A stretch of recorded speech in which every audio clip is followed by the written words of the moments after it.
Mutual fund का number आया ना, वहाँ से मार्केट ने थोड़ा सा एक रफ्तार पकड़ी, क्योंकि वो एक और चीज़ आपको क्लैरिफाई कर रही है।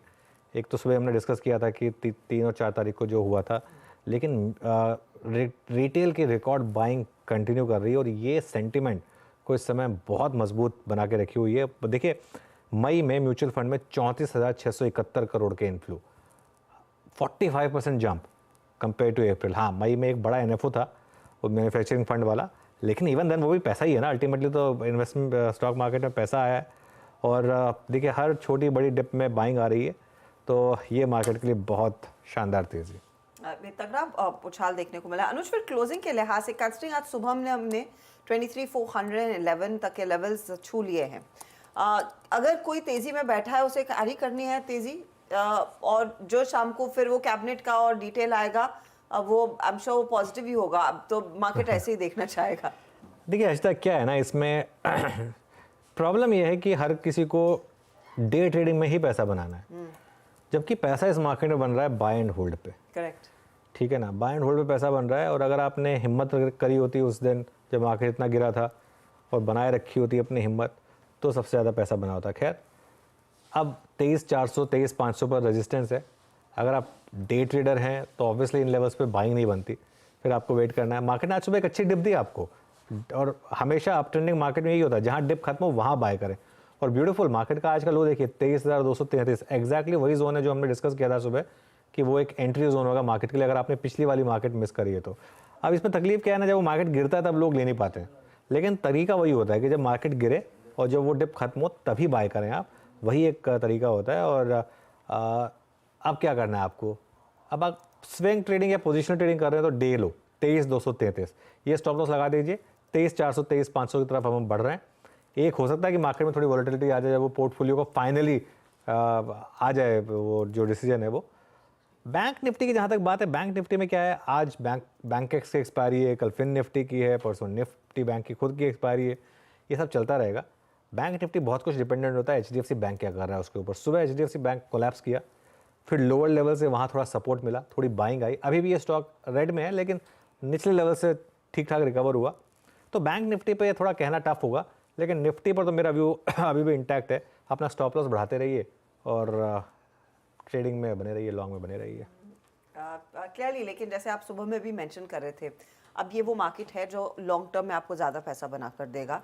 ट्रेडर्स को शायद उतने क्लियर स्विंग्स नहीं मिलेंगे जितने पहले मिल रहे थे। कुछ देर में हम रिदम देसाई के साथ जो कॉन्वर्सेशन है उसका एक अंश सुनाएंगे आपको हर्षदा। और अगर आप उनकी बात माने हो, जो पिछले 10 साल से वो सही भी रहे हैं, तो पैसा बड़ा आपका तभी बनेगा जब आप इस मार्केट में इस तरह की वॉलेटिलिटी में थोड़ा सा टिक पाएँ और लॉन्ग टर्म का सोचें, तभी पैसा बनेगा। क्योंकि अभी तो हमने सिर्फ 40% रैली देखी है, 60% रैली तो देखनी अभी हमें बाकी है। तो उस हिसाब से बिल्कुल मैं इसमें 100% सहमत हूँ।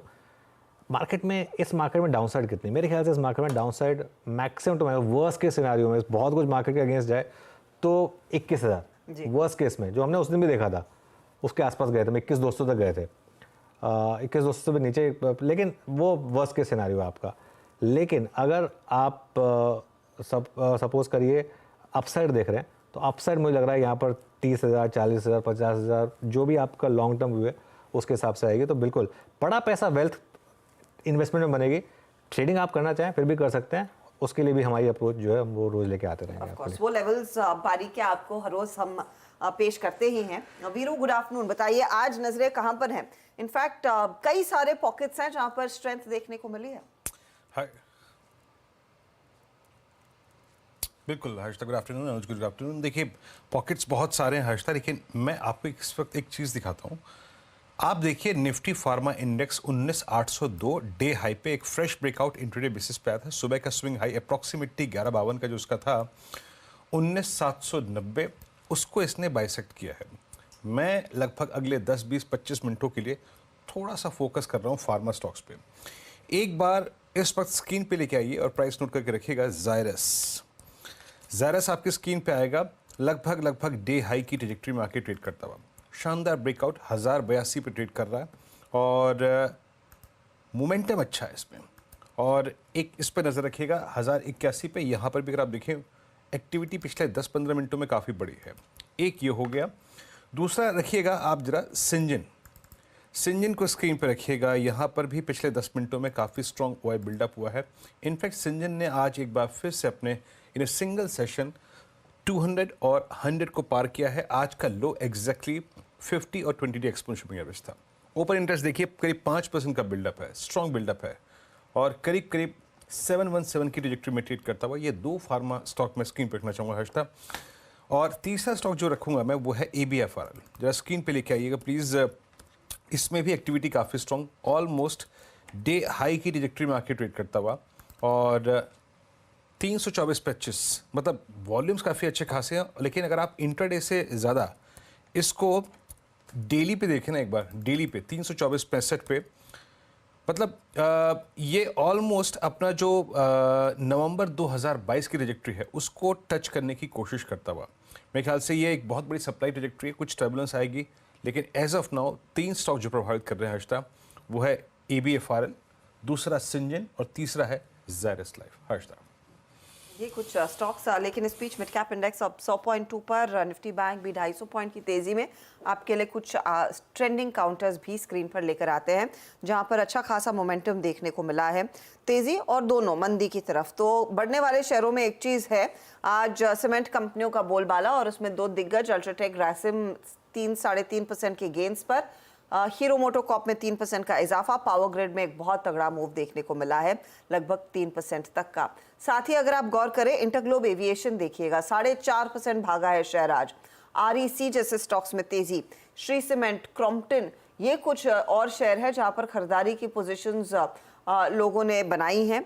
आप मंदी की तरफ देखेंगे तो IT कंपनियों में आज कुछ एक बैकफुट पर ट्रेड देखा गया है, वीकनेस अक्रॉस द बोर्ड है। साथ ही साथ आप यहाँ पर दिग्गज स्टॉक्स देख रहे हैं, मिड कैप IT में भी वीकनेस परसिस्ट करती हुई दिखाई दे रही है, जिसमें कोफोर्ज, परसिस्टेंट सिस्टम्स, एम्फोसिस जैसे काउंटर्स है और वेदांता एक और काउंटर है जहां पर हमने देखा है कुछ बिकवाली के सौदे साफ बन रहे हैं। तो ये है आपके लिए ताज़ा हाल तेजी और मंदी वाले ट्रेड्स का। चलिए अब हमारे जानकारों को जोड़ना शुरू करते हैं। फंडामेंटल पर्सपेक्टिव के लिए शरद अवस्थी हमारे साथ है। टेक्निकल कॉल्स पर हम बात करेंगे प्रकाश गाबा, मानस जायसवाल, राजेश सातपुते, राजेश पालविया, शिल्पा राउत और साथ ही साथ नीलेश जैन से। 2:10 पर जैसे हमने आपको बताया मोदी 3.0 की बात मार्केट के एक दिग्गज रिदम देसाई के साथ, उसका एक छोटा अंश आपके लिए लेकर आएंगे। बड़ा इंटरव्यू आपको जल्द ही CNBC आवाज पर दिखाई देगा। 2:30 बजे यतिन आपको बताएंगे कि आज फर्टिलाइजर और सीमेंट शेयरों में आज तेजी क्यों बनती दिखाई दे रही है। फिर 2:35 पर लक्ष्मण से एक चेक लेंगे कि मोदी 3.0 पोर्टफोलियो का बंटवारा कैसा दिख रहा है, क्या वहां से ताज़ा अपडेट और कब तक आ सकता है। 2:45 पर सुमित को जोड़ेंगे। मार्केट में जो रिटेल निवेशक आजकल राजा बना हुआ है, उनका रुझान किन सेक्टर्स, किन स्टॉक्स की तरफ लेटली बढ़ा है, उस पर भी बात होगी। 2:50 पर मार्केट बिग वॉइस में पाइपर सेरिका के फाउंडर और फंड मैनेजर अभय अग्रवाल। फिर 3 बजे डीलिंग रूम का चेक, BTST, मार्केट की क्लोजिंग की रणनीति और इवेंचुअल मार्केट क्लोज की तरफ बढ़ेगी। ओके, चलिए फिर शुरुआत करते हैं शो की और हमारा पैनल आपके लिए तैयार है कुछ फ्रेश ट्रेड्स लेकर। आप सभी को गुड आफ्टरनून। इस समय हमारे साथ जुड़ने के लिए शिल्पा जी, आपके साथ शुरुआत कर रहा हूँ। बताइए इस समय की trade. Good afternoon Anuj ji and everyone. अभी के लिए जस्ट मेरा ध्यान में PI इंडस्ट्रीज़ में जा रहा है। इसको एक BTST करके मैंने अभी प्रभुदास लीलाधर में भी रेकमेंड किया है। मुझे लगता है ये 3730 तक के लिए एकदम तैयार है with a stop loss of 3640 from here. PI industries एक अच्छा रिवर्सल देखने को मिला है। आज सुबह में आपको याद होगा वो नेगेटिव खबर आई, कुमियाई जो इनका जापानीज बड़ा कस्टमर है, उन्होंने अपना दरअसल FY24 का जो गाइडेंस है उसको रिवाइज किया नीचे की तरफ, स्टॉक टूटा और उसके बाद अब रिवर्सल आता हुआ एक इंटरेस्टिंग प्ले बनता हुआ। गावा जी गुड आफ्टरनून, बताइए आपका trade. Good afternoon to you. Stock जो मैंने चुना है इस वक्त वो है HDFC लाइफ। बेसिकली एक अच्छा अप मूव मिला है करीब 540 के आस से और 3-4 दिन का अप मूव मिला है। आज का जो मूव है कंटिन्यूएशन मूव है, ट्रेड कर रहा है 573.75, स्टॉप होगा 567, तो करीब 6 रुपए का स्टॉक है। टारगेट होगा मेरे ख्याल से 585 to 590। तो यस, HDFC लाइफ चलना चाहिए on the long side.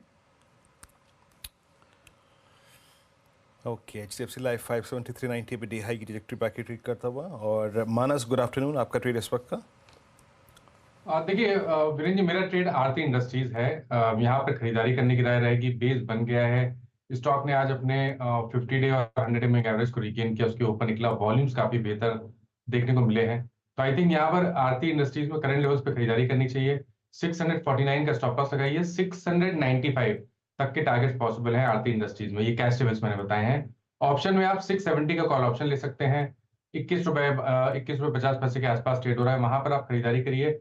14 rupees का स्टॉप लॉस लगाइए 14 रुपए का, और 35 रुपए 35 रुपीज के टारगेट आप इस ऑप्शन में भी सेट कर सकते हैं। ओके, आरती इंडस्ट्रीज, तो 2 केमिकल स्टॉक्स हो गए अब तक। राजेश जी, गुड आफ्टरनून, आपकी trade? Very good afternoon Anuj ji, Harshida ji, and good afternoon everyone. Anuj ji, देखिए जो नजर जो है वो है आईसीआईसीआई प्रू लाइफ पे। मुझे लगता है कि एक बेहतरीन ब्रेकआउट हुआ है डेली चार्ट पे। तो इंपॉर्टेंट क्लस्टर को इसने निकाला विद राइज इन वॉल्यूम। और अगर आप देखें तो यहाँ पे ओपन इंटरेस्ट का एडिशन भी है। तो अगर आप चार्ट देखें तो लगता है कि ये 600 605 तक का स्विंग देगा। तो at level of 586 it's a buy in ICICI Prudential Life. Stop loss जो होगा वो रहेगा 576 का। ओके, तो 600 605 की तैयारी आईसीआईसीआई प्रू कर रहा है, बाय साइड का ट्रेड। नीलेश नमस्कार, बताइए आपका ट्रेड। नमस्कार सीता जी, देखिए केमिकल स्पेस पर ही फोकस है और सारी केमिकल स्पेस में काफी अच्छा रिवर्सल हमें देखने को मिल रहा है। तो जो स्टॉक हमारे डार पर आया है वो है टाटा केमिकल। काफी अच्छा रिवर्सल 1000 के लेवल के आसपास से हमें देखने को मिला है। तो ये मोमेंटम है, यहाँ से एक्सटेंड होता हुआ नजर आ सकता है। 1110 तक के टारगेट यहाँ देखने को मिल सकते हैं। 1075 का स्टॉप लॉस रखना होगा एंड टाटा केमिकल में खरीदारी करने की सलाह होगी।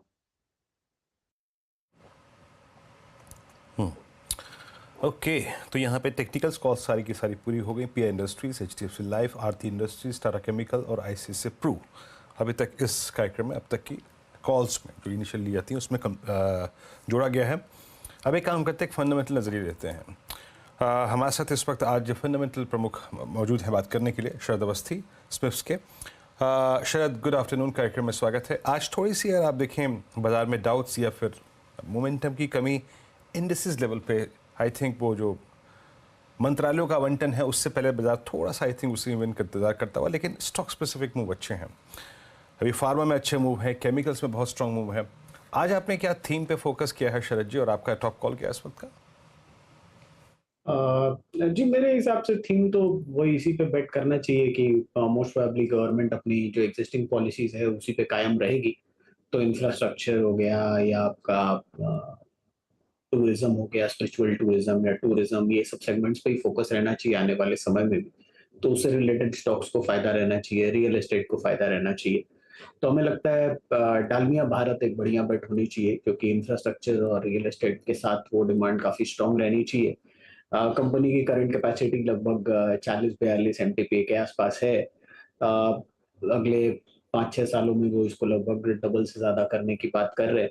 FY27 तक लगभग 75 मिलियन टन तक ले जाने की बात कर रहे थे पहले, लेकिन वो थोड़ा डिले हो सकता है, 6 महीना साल भर, रिसेंट कॉन कॉल में कंपनी ने बोला है। बट मुझे लगता है कि जैसी उनकी प्रेजेंस है साउथ और ईस्ट इंडिया में, पूरी तरीके से लगभग कंपनी मौजूद है और बड़ी कैपेसिटी है। और जेपी के एक्विजिशन के बाद मोस्ट प्रोबेबली वो उसको एक से 1.5 साल में उसको भी रैशनलाइज करके नॉर्मल मार्जिन्स पे ले आएंगे। तो उसका भी फायदा उनको होना चाहिए। 1-2 क्वार्टर में मोस्ट प्रोबेबली वो डील की फाइनलाइजेशन हो जानी चाहिए। थोड़ा डिले हो गया है कुछ समय। और बड़ी कंपनी है, कैपेसिटी वाइज लार्जर कंपनीज में गिनती होनी चाहिए। वैल्यूएशन वाइज अभी लगभग $80-85 पर टन के हिसाब से वैल्यूएशन मिल रही है ईवी पे।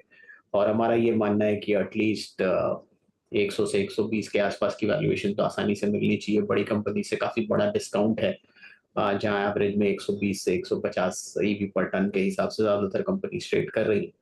तो मेरा ये मानना है कि डालमिया भारत एक काफी बढ़िया बेट होनी चाहिए। लॉन्ग टर्म टारगेट्स काफी अग्रेसिव हैं कंपनी के ग्रोथ के, और सालाना 15 से 20% कैपेसिटी एडिशन की वो बात कर रहे हैं। पिछले 4-5 सालों में भी अगर आप देखें तो लगभग डबल हो गया मेरे हिसाब से। 25-26 मिलियन टन से लगभग 42 मिलियन टन पे कंपनी आ गई। तो मेरा ये मानना है कि लॉन्ग टर्म में काफी बढ़िया रहना चाहिए। सीमेंट डिमांड भी बढ़िया रहनी चाहिए, और जैसे जैसे कंपनी मार्जिन से इंप्रूव करती है मोस्ट प्रोबेबली रिटर्न रेशियोज में भी इंप्रूवमेंट रहनी चाहिए। डेट का ओवरहैंग है नहीं, तो 2400 से 2500 रुपए के लक्ष्य के हिसाब से डालमिया भारत। ओके, तो दालमिया भारत पर एक पर्सपेक्टिव, और आज वैसे भी इंस्ट्रूमेंट कंपनियों में एक अच्छी खासी तेजी बनती दिखाई दी है। अच्छा, मार्केट आपकी स्क्रीन पर लेकर आएंगे जहां पर रुझान साफ है तेजी की तरफ, और मार्केट बस आज शाम के, वैसे तो हो जाना था सुबह वो इवेंट, लेकिन अब वो शाम की तरफ खिसक रहा है। कैबिनेट में अलग अलग मंत्री पद का आवंटन, उसका इंतजार कर रहा है। लेकिन अनुज, जो हमने हेडलाइन में एक चंक सुनाया जहां पर रिदम देसाई बेसिकली ये कह रहे हैं कि बस ये शुरुआत है और यहाँ से बड़ा चंक तेजी का आना बाकी है। आज उनसे जब आपकी मुलाकात हुई, रिदम हमेशा एक बहुत पॉजिटिव बॉडी लैंग्वेज के साथ मार्केट पर बात करते हैं, वो कितनी और पॉजिटिव हुई है कि किस तरह का सेंस मिल रहा है उस चर्चा में? हर्षदा, जो चीज़ निकल कर आई, देखिए 10 साल में 3 चीज़ें नहीं बदली हैं। एक तो प्राइम मिनिस्टर, 10 साल से प्राइम मिनिस्टर मोदी हैं, 10 साल से रिदम का व्यू मार्केट पर, और 10 साल से रिदम की फिटनेस। तो वो तीनों की दोनों इंटैक्ट है। और जो मेरी कॉन्वर्सेशन निकल कर आई, मुझे ये निकल कर आया कि अगले 5 साल भी वो तीनों चीज़ें इंटैक्ट रहने वाली हैं। और रिदम पहले व्यक्ति थे अमंग द बिगीज जिन्होंने ये चीज़ 2015 में कही थी। मुझे वो रिपोर्ट अब तक याद है, और मैंने वो इंटरव्यू में लेकर भी आया था मैं, जब उन्होंने कहा था, मुझे वो रिपोर्ट अब तक याद है कि this is India's 401k moment. 401k moment क्या होता है? जो यूएस में पेंशन फंड्स होते हैं उनको हम 401k कहते हैं। उनको जब बहुत पहले की बात है, 30-40 साल पहले की बात है, जब इक्विटीज़ में इन्वेस्ट करने का मौका दिया गया था, वहाँ से यूएस में एक बहुत बड़ी बुल मार्केट आई थी। इंडिया में ये मौका आया था करीब 2015-16 में अंडर प्राइम मिनिस्टर मोदी। उसके बाद से डोमेस्टिक पैसा शुरू हुआ, उसमें ऑब्वियसली हॉकी स्टिक करवाया कोविड के बाद, 2020 के बाद। 2020 के बाद हमारी मार्केट धीरे धीरे, और अब तो हमारी मार्केट पूरी एक तरीके से रिटेल फ्लोज पे डिपेंडेंट हो गई है। जब मैं ये इंटरव्यू कर रहा था तभी वो म्यूचुअल फंड का नंबर भी फ्लैश हो रहा था स्क्रीन पर। तो वो एक और, मतलब देखिए कई बार चीज़ होती है ना, हम जिस पर बात कर रहे थे एकदम एग्जैक्टली वही नंबर भी सामने आ गया। तो वो एक बहुत इंटरेस्टिंग चीज़ सुनने को मिली।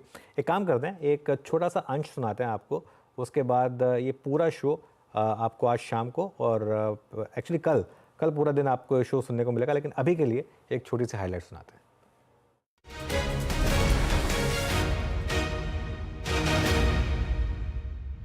मोदी 3.0 अब एक रियलिटी है। जी हाँ, prime minister Narendra Modi is back in the prime minister seat, और उनकी कैबिनेट की स्वेरिंग इन हो चुकी है। अब मार्केट जानना चाहेगा कि अगले 5 साल मार्केट किस तरीके से रहने वाला है, और इसके लिए हमारे पास है एक ऐसे शख्स जिन्होंने बहुत बखूबी पिछले 10 साल की बुल मार्केट को पकड़ा था। जी हाँ, हम बात कर रहे हैं मॉर्गन स्टैनली के मैनेजिंग डायरेक्टर रिदम देसाई की। Thank you so much rhythm, आज हमारे साथ टाइम स्पेंड करने के लिए। और आपने एक लगातार एक लाइन पकड़ी थी कि ये साल नहीं, ये दशक और अगले कुछ दशक इंडिया के हैं। मोदी 3.0 की वापसी के बाद क्या अब उस पर एक मोहर लग रही है? ऑफ कोर्स मोहर तो लग गई है। अगले 5 साल के लिए मुझे लग रहा है और प्रोग्रेस होगा देश का। तो ये तो बुल मार्केट चलते रहेगा। बुल मार्केट चलता रहेगा। तो पिछले 5-6 सालों में मार्केट ने काफ़ी गेंस किए हैं। क्या बहुत लोगों को लगता है कि क्या ऑलरेडी काफ़ी गेंस फ्रंट लोडेड तो नहीं हो गए हैं? क्या आपको लगता है कि यहाँ से भी मार्केट अच्छे रिटर्न्स देगा? अनुज, पिछले 5 साल में निफ्टी ने कुछ 15 या 16% का कंपाउंडिंग किया है। इतना भी भयंकर रिटर्न नहीं हुआ है। अर्निंग्स में भी आप देखो, कंपनी की आय में भी उतना ही कंपाउंडिंग हुआ है, 15 से 16%। तो ऐसा कुछ मार्केट इतना भी तेज़ी से नहीं बढ़ा है जितना ऐसा लगता है, क्योंकि लोग पिछले 1 साल का रिटर्न देखते हो, लेकिन आपने 2022 में कुछ नहीं बनाया था, राइट? तो वो चलते रहता है। तो मेरे हिसाब से अगर आप देखोगे तो ये अगर ये पूरा बुल मार्केट है तो समय के अनुसार हम कहीं यहाँ पे हैं, लेकिन रिटर्न के अनुसार जो आपको रिटर्न मिले वो कहीं यहाँ पे है। तो काफ़ी अभी और इसका तय करना बाकी है। तो ये चलेगा अभी थोड़ी देर के लिए। ओके, अच्छा, एक चीज़ मुझे याद है, जब हमारा पिछला इंटरव्यू था उसमें आपने कहा था कि मार्केट के पास एक ही रिस्क है, पॉलिटिकल रिस्क। हालांकि ये एक बेस केस है कि Narendra Modi will come back, लेकिन जब तक इट्स नॉट डन। मुझे वो अच्छे से याद है। एक बार के लिए थोड़ा सा शायद कंफ्यूजन हो गया था मार्केट को, ट्यूसडे को मार्केट काफ़ी गिरा भी। अभी भी मार्केट में एक रिस्क ये है कि ये अभी भी फुल मेजोरिटी वाली सरकार नहीं है बीजेपी की, एक एनडीए की सरकार है। तो क्या पॉलिसीज़ में कुछ कॉम्प्रोमाइज़ करना पड़ेगा कंपेयर टू जो पहले पॉलिसीज़ थी उसके मुकाबले? पहले हम पॉलिटिक्स की बात कर लें, फिर पॉलिसी पे आए। तो हम क्या है ना बिगड़ गए 2014 और 19 के कारण। आप पिछले 35 साल का हिसाब देखो, ओके, 89 के साल से लेके 2014 तक ये देश ने सिर्फ कोएलिशन सरकारें देखी हैं। बिल्कुल। ओके, जो भाजपा की सीट है, ओके, ये नरसिम्हा राव की सरकार की तुलना में है, राइट। उनकी सरकार चली थी 5 साल, वो भी कोएलिशन थी। तो मुझे कोई शक नहीं है ये 5 साल चलेगी। दूसरी बात, नरसिम्हा राव ने किया था पूरा सुधार, रिफॉर्म्स किए थे, उनको कोई बाधाएं नहीं हुई, तो इनको क्यों होगी? 98 में और 99 में भी नहीं हुई थी कोई बाधाएं वैसे अगर देखा जाए वहाँ तब तो बीजेपी की तो बहुत कम सीट्स थी। हाँ, ठीक है।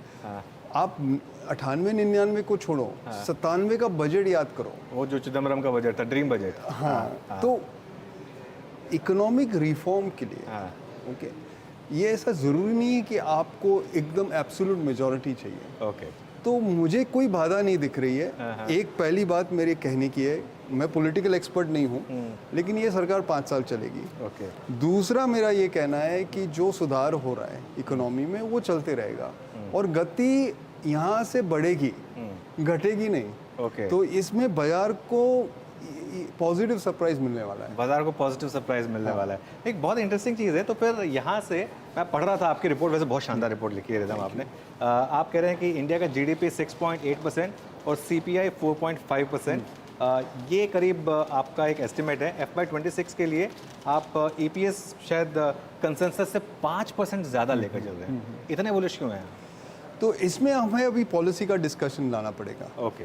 तो मेरे हिसाब से ये मैं थोड़ा अभी इसको सिंप्लीफाई करने की कोशिश कर रहा हूँ। सुधार तो बहुत क्षेत्र में हो रहा है, लेकिन 4 जिस पे मेरा जो केंद्र है वहाँ पे मैं देख रहा हूँ। पहली बात कि मैक्रो स्थिरता पे ध्यान रहेगा, वो केंद्र हटने वाला नहीं है। मैक्रो स्थिरता से क्या हुआ है कि हमारा जो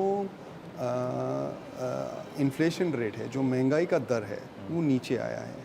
लेकिन उससे भी महत्वपूर्ण बात यह है कि जो महंगाई की दर में जो ऊंचा नीचा होता था, वॉलेटिलिटी, वो एकदम से थम गई है।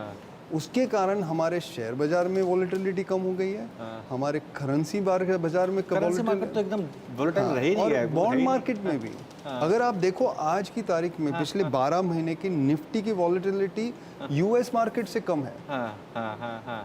हम तो इमर्जिंग इकोनॉमी है, वो डेवलप्ड इकोनॉमी है, लेकिन उल्टा बिहेव कर रहे हैं। हम लोग डेवलप की तरह बिहेव कर रहे हैं। तो इसका जो श्रेय जाता है वो सरकार की मैक्रो स्थिरता पे जो केंद्रित है उस पे जाता है। तो ये मुझे लगता है ये बरकरार रहेगा। ठीक है। तो ये जो अब इलेक्शन के तुरंत बाद आप देखोगे मार्केट में कंज्यूमर स्टेपल स्टॉक्स चलने लगे। जबरदस्त। हाँ, क्योंकि लोगों का मानना था कि अब सरकार ये जो आय आती है उसको अब वो बांटेंगे। मुझे नहीं लगता है वो होगा। ना तो भाजपा की फिलॉसफी है, ना उनकी पॉलिसी है कि ऐसा करें। और इससे करने से कोई गरीबी नहीं हटती है। देखो इसके पिछले 70 साल में ही हम कर चुके हैं। गरीबी की रेखा के नीचे जो लोग थे वो उतने ही रहे।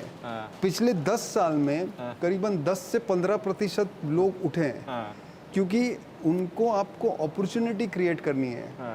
पैसे बांटने से कोई गरीबी कम नहीं होती है। अगर आप अपॉर्चुनिटी क्रिएट करो तो लोग गरीबी से ऊपर। आपका एक व्यू भी रहा है कि एक इक्विटेबल ग्रोथ की तरफ हम बढ़ रहे हैं। तो ये चेंज नहीं होना है। दूसरा जो है पॉलिसी का केंद्र वो है जो हमारी इंफ्रास्ट्रक्चर है। और इंफ्रास्ट्रक्चर जो है ना 2 तरह की है। एक तो आपकी फिजिकल इंफ्रास्ट्रक्चर, मतलब रोड्स, रेलवेज, एयरपोर्ट्स, और दूसरा है सोशल इंफ्रास्ट्रक्चर। जैसे आप हर घर जल ला रहे हो, घर पे सोलर पैनल्स लगा रहे हो, ये जो है ये दोनों के कारण मेरे हिसाब से ग्रोथ बना रहेगा। तीसरा जो है वो है मैन्युफैक्चरिंग क्षेत्र में जो फोकस है, उससे आई थिंक उससे जॉब क्रिएशन होगा। ओके। और चौथा जो है वो है ऊर्जा के क्षेत्र में एक बड़ा बदलाव आ रहा है।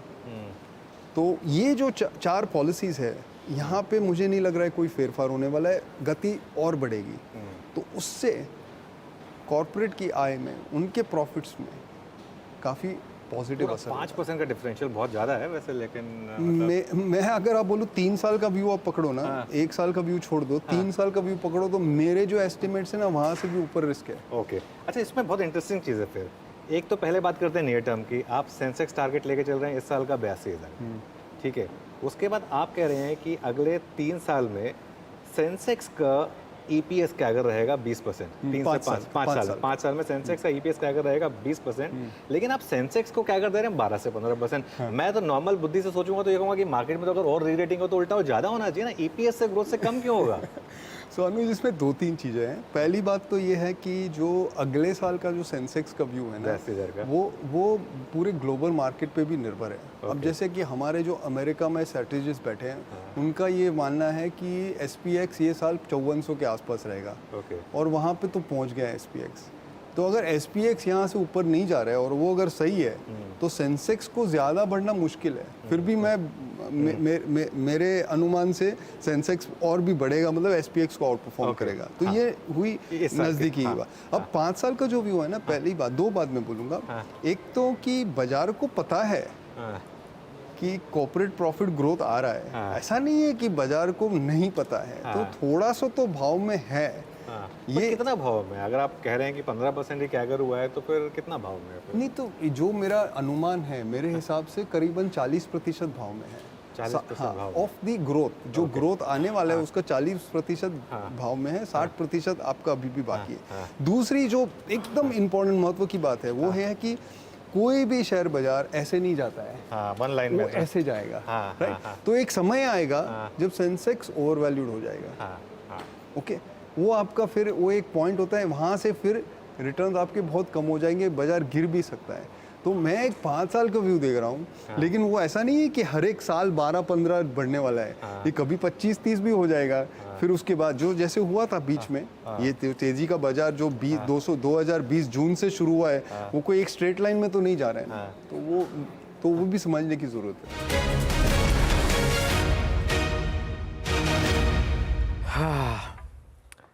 ओके, तो ये मैक्रो बात थी जो हमने आपको सुनाई। जो इसका अगला अंश आप सुनेंगे वो पूरा का पूरा सेक्टर स्पेसिफिक है कि अब अगर ये तेज़ी होनी है तो इसमें कौन कौन से सेक्टर्स में आपको इन्वेस्ट करना है, कौन कौन से सेक्टर्स आपको अवॉइड करने हैं। और रिदम देसाई, जैसा मैं कह भी रहा था, हर्षिता बहुत फिटनेस में भी काफ़ी एकदम बहुत आगे हैं, तो काफ़ी कुछ सीखने को मिलता है उनसे। खैर एनीवे, ये एक बड़ा इंटरव्यू, पूरा इंटरव्यू आप कल सुनिएगा। चलिए थोड़ा आगे बढ़ते हैं। अब बाजार का फोकस आज सीमेंट और फर्टिलाइजर शेयरों पर क्यों है, क्यों दौड़ रहे हैं ये स्टॉक्स? यतिन आ गए हैं स्टूडियो में बताने के लिए। Yatin, good afternoon. Good afternoon. तो देखिए, मार्केट जो है वो ये फोकस कर रहा है कि शायद रूरल और एग्री चीज़ों पे सरकार फोकस करे। और आज अगर आप देखें तो पीएम मोदी ने जैसे ही अपना कार्यभार संभाला पीएम ऑफिस में, तो सबसे पहली फाइल जो साइन हुई वो साइन हुई किसान निधि की। और ये जो सम्मान निधि है उसमें पीएम ने 20,000 करोड़ रुपए जो है आवंटित किए हैं, जो आपको फ़ायदा पहुंचाते हुए दिखेंगे बहुत सारे किसानों को। लगभग 9.25 करोड़ से ज़्यादा किसानों को ये 20,000 करोड़ रुपए का अमाउंट डिस्बर्स किया जाएगा। और ऑब्वियसली फर्टिलाइज़र है, फार्म है, तो कहीं ना कहीं एक सेंटिमेंटल फैक्टर वो भी है। और दूसरा है कि जो मॉनसून की प्रोग्रेस है अभी तक की वो काफ़ी शानदार रही है, जिसके कारण जनरली एक्सपेक्टेशन ये है कि जो सोविंग आपका एकरेज है वो बढ़ेगा इस साल, और शायद फर्टिलाइज़र और फॉस्फेटिक्स की डिमांड आपको बढ़ती हुई नज़र पड़ेगी। तो शायद इसी वजह से आप सारे के सारे फर्टिलाइज़र स्टॉक्स जो आपकी स्क्रीन पे हैं, फैक्ट, नेशनल फर्टिलाइज़र, आरसीएफ, दीपक फर्टिलाइज़र, सारे के सारे सेंटिमेंटली मूव कर रहे हैं। इसके अलावा सीमेंट शेयरों की बात करें तो यहाँ भी भरपूर एक्शन है। एक्सपेक्टेशन ये है कि क्योंकि टीडीपी सेंटर में है, कोalition पार्टनर, और आंध्र प्रदेश में जो अमरावती का कंस्ट्रक्शन है उसको एक बूस्टर मिलेगा। जनरली इंफ्रास्ट्रक्चर प्रोजेक्ट्स को एक बूस्टर मिलेगा जो अभी भी पेंडिंग है, काफ़ी सारे अप्रूवल्स आने पेंडिंग है, तो शायद वो फास्ट ट्रैक हो सकते हैं। इसीलिए जो साउथ बेस्ड सीमेंट कंपनीज है यहाँ भी एक्शन है, और लार्ज कैप सीमेंट कंपनी जैसे अल्ट्राटेक, श्री, इन सब शेयरों में भी शानदार तेज़ी आप देख रहे हैं। ओके यतिन, बहुत बहुत शुक्रिया। तो बिल्कुल ये कुछ कारण जिसकी वजह से आप इन सेक्टर्स में थोड़ी सी तेज़ी देख रहे हैं। मीनवाइल एक बार मार्केट लेकर आइए, एक बार के लिए एकदम से नॉक आया। निफ्टी देखिए एकदम से डे लो पर तो नहीं, लेकिन एकदम से अब रेड में आ गया। अभी 70 पॉइंट ऊपर थे हम, जब वो कॉन्वर्सेशन चल रही थी रिदम के साथ। अचानक कूल ऑफ देखते हैं, अचानक 100 पॉइंट गवा चुके हैं मिड कैप इंडेक्स। अचानक मिड कैप में बहुत बड़ी शार्प इंट्राडे रिवर्सल आई। और बैंक निफ्टी देखिए, थोड़ा बैंक की एक्सपायरी, अब अगेन फिर वही मामला कि क्या कुछ कैबिनेट को लेकर कुछ मामला, मार्केट थोड़ा फिर नर्वस हो रहा है कि कौन आ रहा है कौन नहीं आ रहा है उसको लेकर। ये सब चलेगा अब जब तक फाइनल नहीं आ जाता। वैसे आ जाना चाहिए मेरे ख्याल से, अब तक आ जाना अभी चाहिए तक तो था। आ जाना चाहिए था। हाँ, पर जो भी है, खैर एनीवे एक काम करते हैं, ये सीमेंट फर्टिलाइजर इन स्टॉक्स की बात हो रही थी।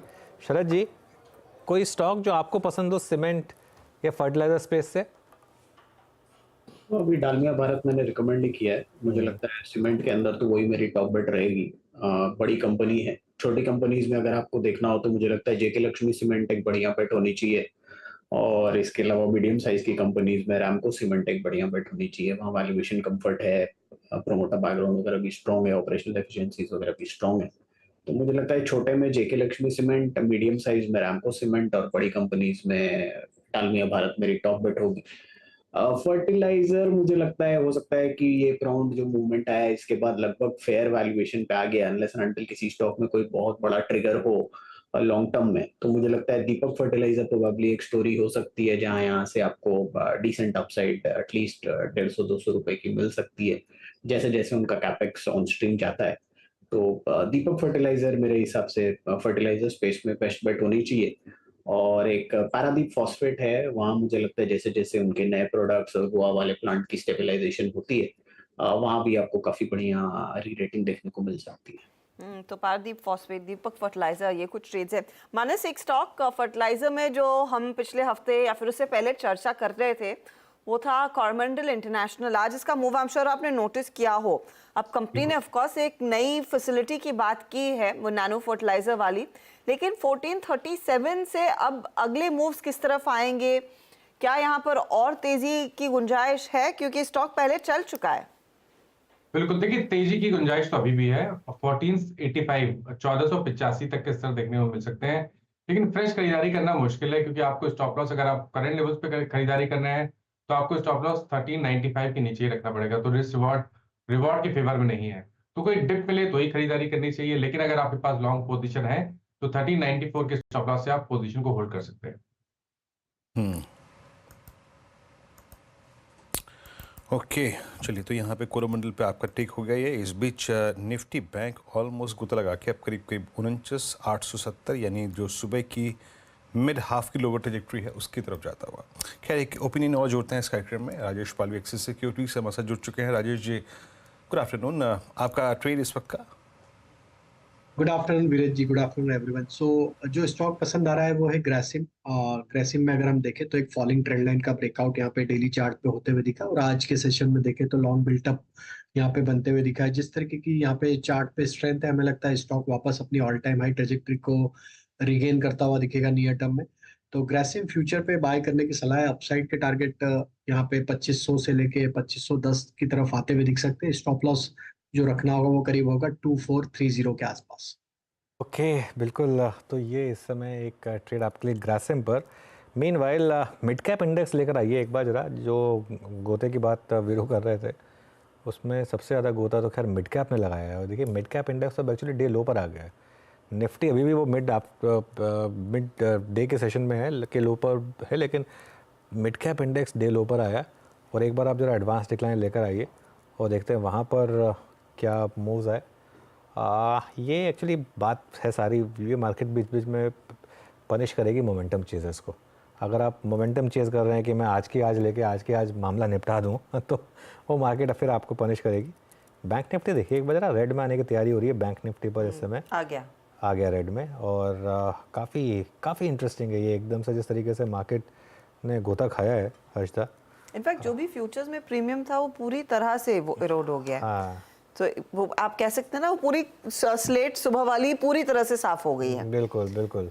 और काफ़ी स्टॉक्स में हर्षदा डिक्लाइन आ रही है इस समय। और आज बैंक की भी एक्सपायरी है। मैं तो ये देख रहा था कि कहीं बैंक निफ्टी अब 49,800 के नीचे आ गया। आई थिंक 49,500 600 के आसपास यहाँ पर नॉर्मली मैं कहूँगा कि एक बाइंग अपॉर्चुनिटी होगी अगर उस तरफ बढ़ा दो। और हर्षदा स्टॉक्स देखिए आप, SBI देखिए, कोटक देखिए, ये दो स्टॉक्स हैं जिन्होंने थोड़ा ड्रैग किया।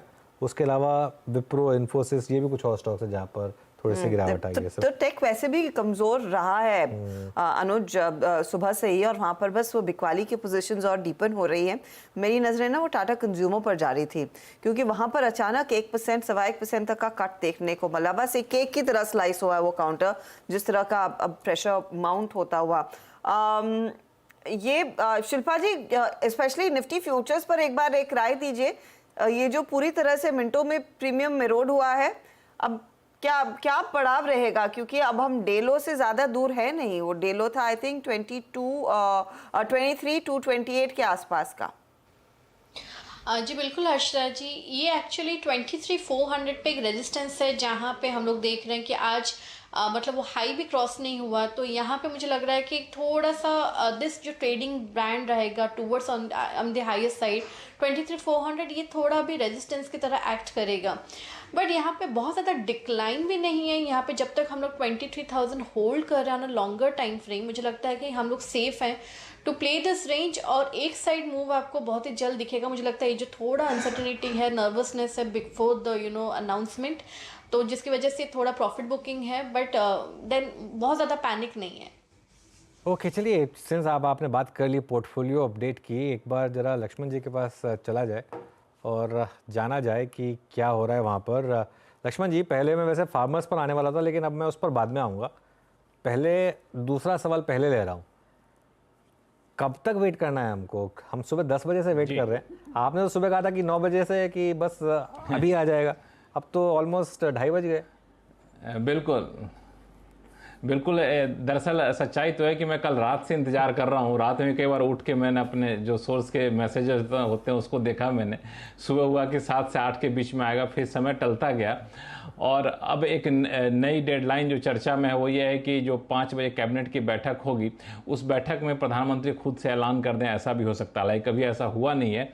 लेकिन अब बाज़ार में 2-3 चीज़ें घूम रही हैं। बाज़ार मतलब जो राजनीतिक हलचल है उसमें 2-3 चीज़ें घूम रही हैं कि पिछले 24 घंटे में या फिर कहें 12 घंटे में थोड़े से राजनीतिक हलचल एक बदलाव आया है। बदलाव ये आया है कि जैसे MOS राज्य मंत्री का शपथ लिया था सुरेश गोपी ने, जो कि बीजेपी के केरला से MP हैं, तो उन्होंने कहा है कि मुझे अभी जिम्मेदारी मत दीजिए मंत्री पद का, मैं पार्टी में काम करना चाहता हूं मंत्री सांसद के तौर पर। दूसरी तरफ जो NCP पवार गुट के लोग हैं, वहाँ पे प्रफुल्ल पटेल का बयान आया है कि मुझे MOS इंडिपेंडेंट चार्ज दिया जा रहा था, जबकि मैं पहले कैबिनेट रह चुका हूँ, तो मुझे एक तरह से डिमोशन होगा, तो मुझे अभी फ़िलहाल छोड़ दिया जाए या फिर मुझे कैबिनेट का दर्जा देंगे तभी होगा। तो उसमें आश्वासन दिया है कि ठीक है देंगे, लेकिन इन्होंने साफ जाहिर किया कोई मतभेद नहीं है, तो बिल्कुल नकारात्मक तरीके से ना लीजिए। इसी तरीके से TDP की तरफ से खबरें छनके आ रही थी कि शायद वो स्पीकर पद को लेकर ज़्यादा इच्छुक है। तो ये सब राजनीतिक डेवलपमेंट की वजह से एक कयास ये लगा जा रहा है कि पोर्टफोलियो बंटवारे में थोड़ी सी देरी इन सब वजहों से हो रही हो। ये सिर्फ कयास है, अभी तक कोई औपचारिक जानकारी नहीं है। तो अब लगता है कि शाम तक हमें इंतजार करना पड़ेगा। लक्ष्मण जी, मुझे तो लगा था ये सारी तैयारी हो चुकी होगी और बस थोड़े बहुत जो अगर फिल इन द ब्लैंक्स रह गए होंगे उसे फिल किया जाएगा। ये क्या आपको लग रहा है दोबारा से? उम्मीद भी की जा रही थी, क्योंकि बिल्कुल यही उम्मीद की जा रही थी, जो कि जब नहीं देर हो रहा था तो मैंने देखा कि पिछली बार कब पोर्टफोलियो आया था तो देखा 12:59 पे आया था, तो मैंने कहा चलो इसके आसपास कहीं आ रहा होगा, लेकिन वो भी नहीं आया। लेकिन 2-3 चीज़ें लगभग साफ दिख रही हैं, ये दर्शकों को जानना चाहिए। वो ये कि जो टॉप के मंत्रालय हैं वहाँ पे सहयोगी दलों को जगह मिलेगी, इसकी संभावना मुझे नहीं के बराबर दिख रही है। निर्मला सीतारमण अगर कंटिन्यू कर जाए वित्त मंत्रालय के तौर पर तो मुझे आश्चर्य नहीं होगा। हालांकि अटकलों में आपको अश्विनी वैष्णव का भी नाम चल रहा है, सिर्फ अटकलों की बात कर रहा हूं मैं। और शिवराज सिंह चौहान और JP नड्डा, इस पे मेरी नज़र रहेगी, क्योंकि दोनों दिग्गज नेता है, कद्दावर नेता है। शिवराज सिंह चौहान ने काफ़ी महत्वपूर्ण परफॉर्मेंस दिया है, JP नड्डा भाजपा पार्टी के अध्यक्ष रहे हुए हैं। इनको एक अच्छा पोर्टफोलियो मिलना चाहिए। अच्छा पोर्टफोलियो का मतलब क्या होता है वो जब बंटवारा आया तब देखा जाएगा। और बाकी सहयोगी दल का तो पोर्टफोलियो पर नज़र रहेगी। इस लिहाज से कुछ तस्वीरें 75% तस्वीरें साफ हैं थोड़ी सी।